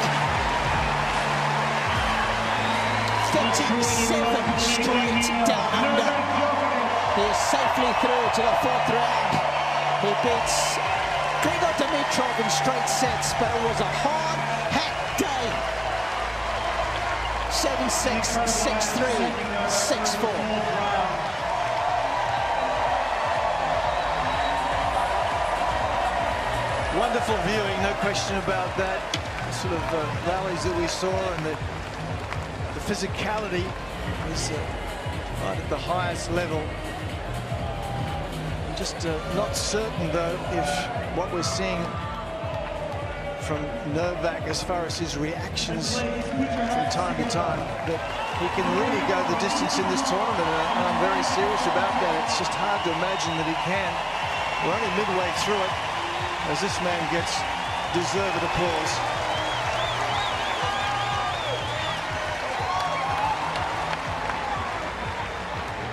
And from here on in, Jeff, you can only imagine it's going to get tougher and tougher, right? Absolutely. You know, he wanted that match finished, Djokovic. He wanted it finished badly. And he's going to have to work that hard in several more matches. That's just the 3rd round we've played here today, so there's a long way to go. And the matches don't get any easier, so there's question marks about that. For Dimitrov, look, he's had a lot of coaches over the years, and sometimes you wonder whether he's looking for answers rather than looking internally and getting a little bit more tough when the points really matter. But having said that, you know, it was compulsive viewing, some wonderful rallies. We need 2 to make it happen. But the other weakness for me is his inability to serve and volley. For me, that's a technical thing. His serve is not suitable for serving and volleying. He has too much of a shoulder tilt, so he hits up at the ball rather than up and forward, and so he can't get to the net. And that's going to hold him back, because you need those extra options against players of the caliber that we just saw here on display tonight. Novak Djokovic. Well, Yelena is courtside ready to chat with Novak. Novak, congratulations, you're through to the 4th round. It felt like that first set was extremely important for that match, and it really set the tone. Do you feel like it was what got you this match? Well, first of all, good evening to everybody on the Rod Laver Arena. Thank you for coming out tonight. Thank you for always creating a great atmosphere for us players. And you know, obviously, you guys, your energy gives us strength in the important moments. So thank you once again from the heart. It's also nice to see you, Jelena. I haven't seen you in ages. So thank you. See you. You know, when was the first time we saw each other here? Do you remember? Is it the first time? No. Do you remember when was the first time I actually met you here at the Australian Open? Let's see if you remember.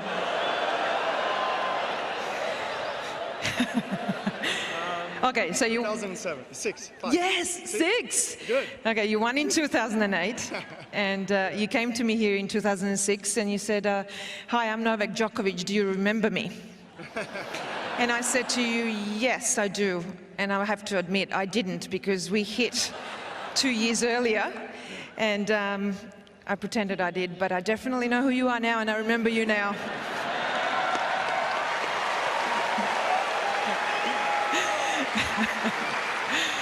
Well, to return the compliments to you, I was looking up to you. Obviously, you played for Australia, but you come from our region, so we speak the same language. Obviously, you were a big star at the time, and I was really happy to play with you. So it's great to see you again. Yeah. The pleasure was all mine. So let's try to talk about today's match a little bit. I think that every point, really, every game mattered, and I think the turning point, so to say, for both players was right from the blocks. The very first game. I think making an early break for me was important. Obviously, I didn't know how I'm going to feel physically. It was kind of going up and down. Grigor is someone that I truly admire and respect. He's one of my best friends on the tour. We go back a long time, and he's one of the most talented players that you'll see on the tour. He's been around for many years. He's such a great athlete. I thought double break in the third was going to be enough for me, but he was locked in from that moment, up to the very last shot. I didn't know whether I'm going to prevail or not. So, it was an incredible battle, 3 sets over 3 hours. Let's rest up and prepare for next one. Talking about a battle, another very good friend of yours, Andy Murray, and you are the only Grand Slam champions left in the draw. Both 35 years of age. The most experience out of anybody. Does it give you extra motivation against the young ones? What do you mean, the young ones? I mean, 35 is the... Younger. 35 is the new 25,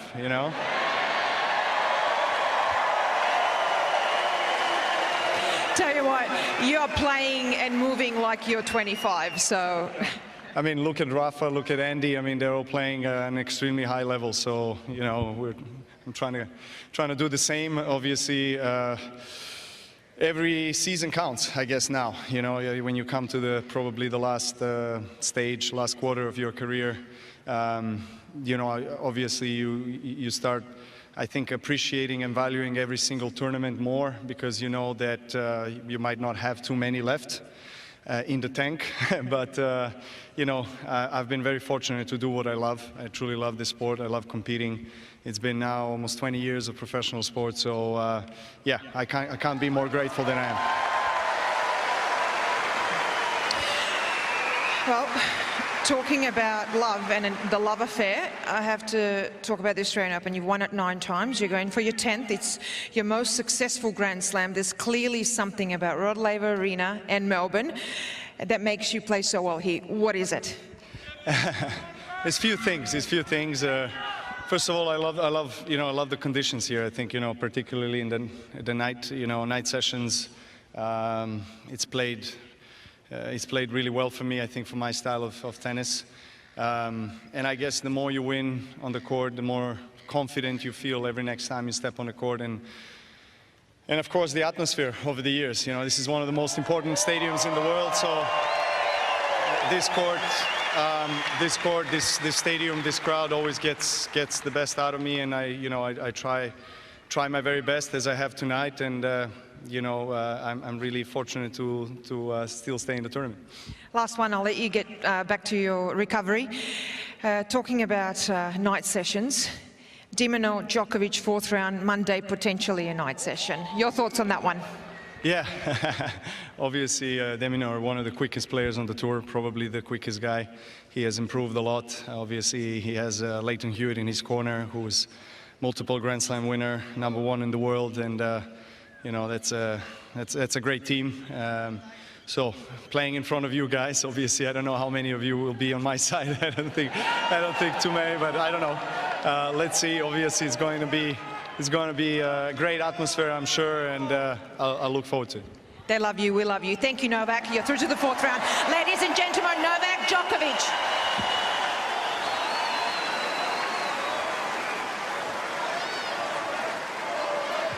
Yeah, we were just checking that head-to-head between Djokovic and Dimitrov. Jeff, and? Yeah, well, Novak's only ever played one Australian, and that's Leighton Hewitt, so it's extraordinary after all these years. Would have thought. At the Australian Open. Correct. Yeah. I thought they might have played elsewhere, but never met. So Demon, Djokovic, for the first time, Monday night. Oh, the sounds of things.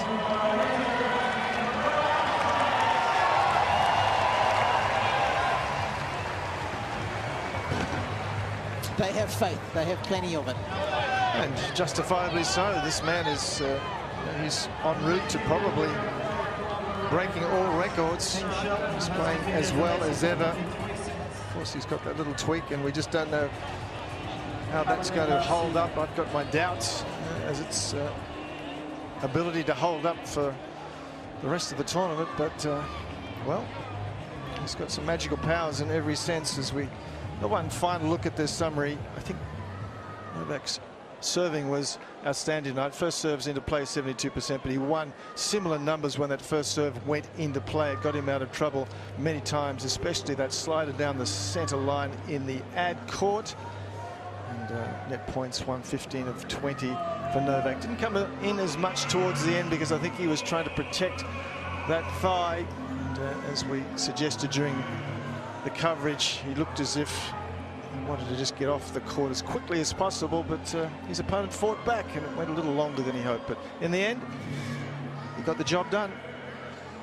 He certainly did, as he so often does. Last man to beat him here at the Australian Open, Hyun Chung, way back in 2018. So Novak is through. He lives to fight another day. It was a tough day at the office for him, but he got the job done. Next up, it'll be Alex de Minaur in the 4th round from Jeff, Mark, and myself, Rob Koenig. Don't go too far. The next match will be on pretty shortly on the Rod Laver Arena. But for now, it's goodbye.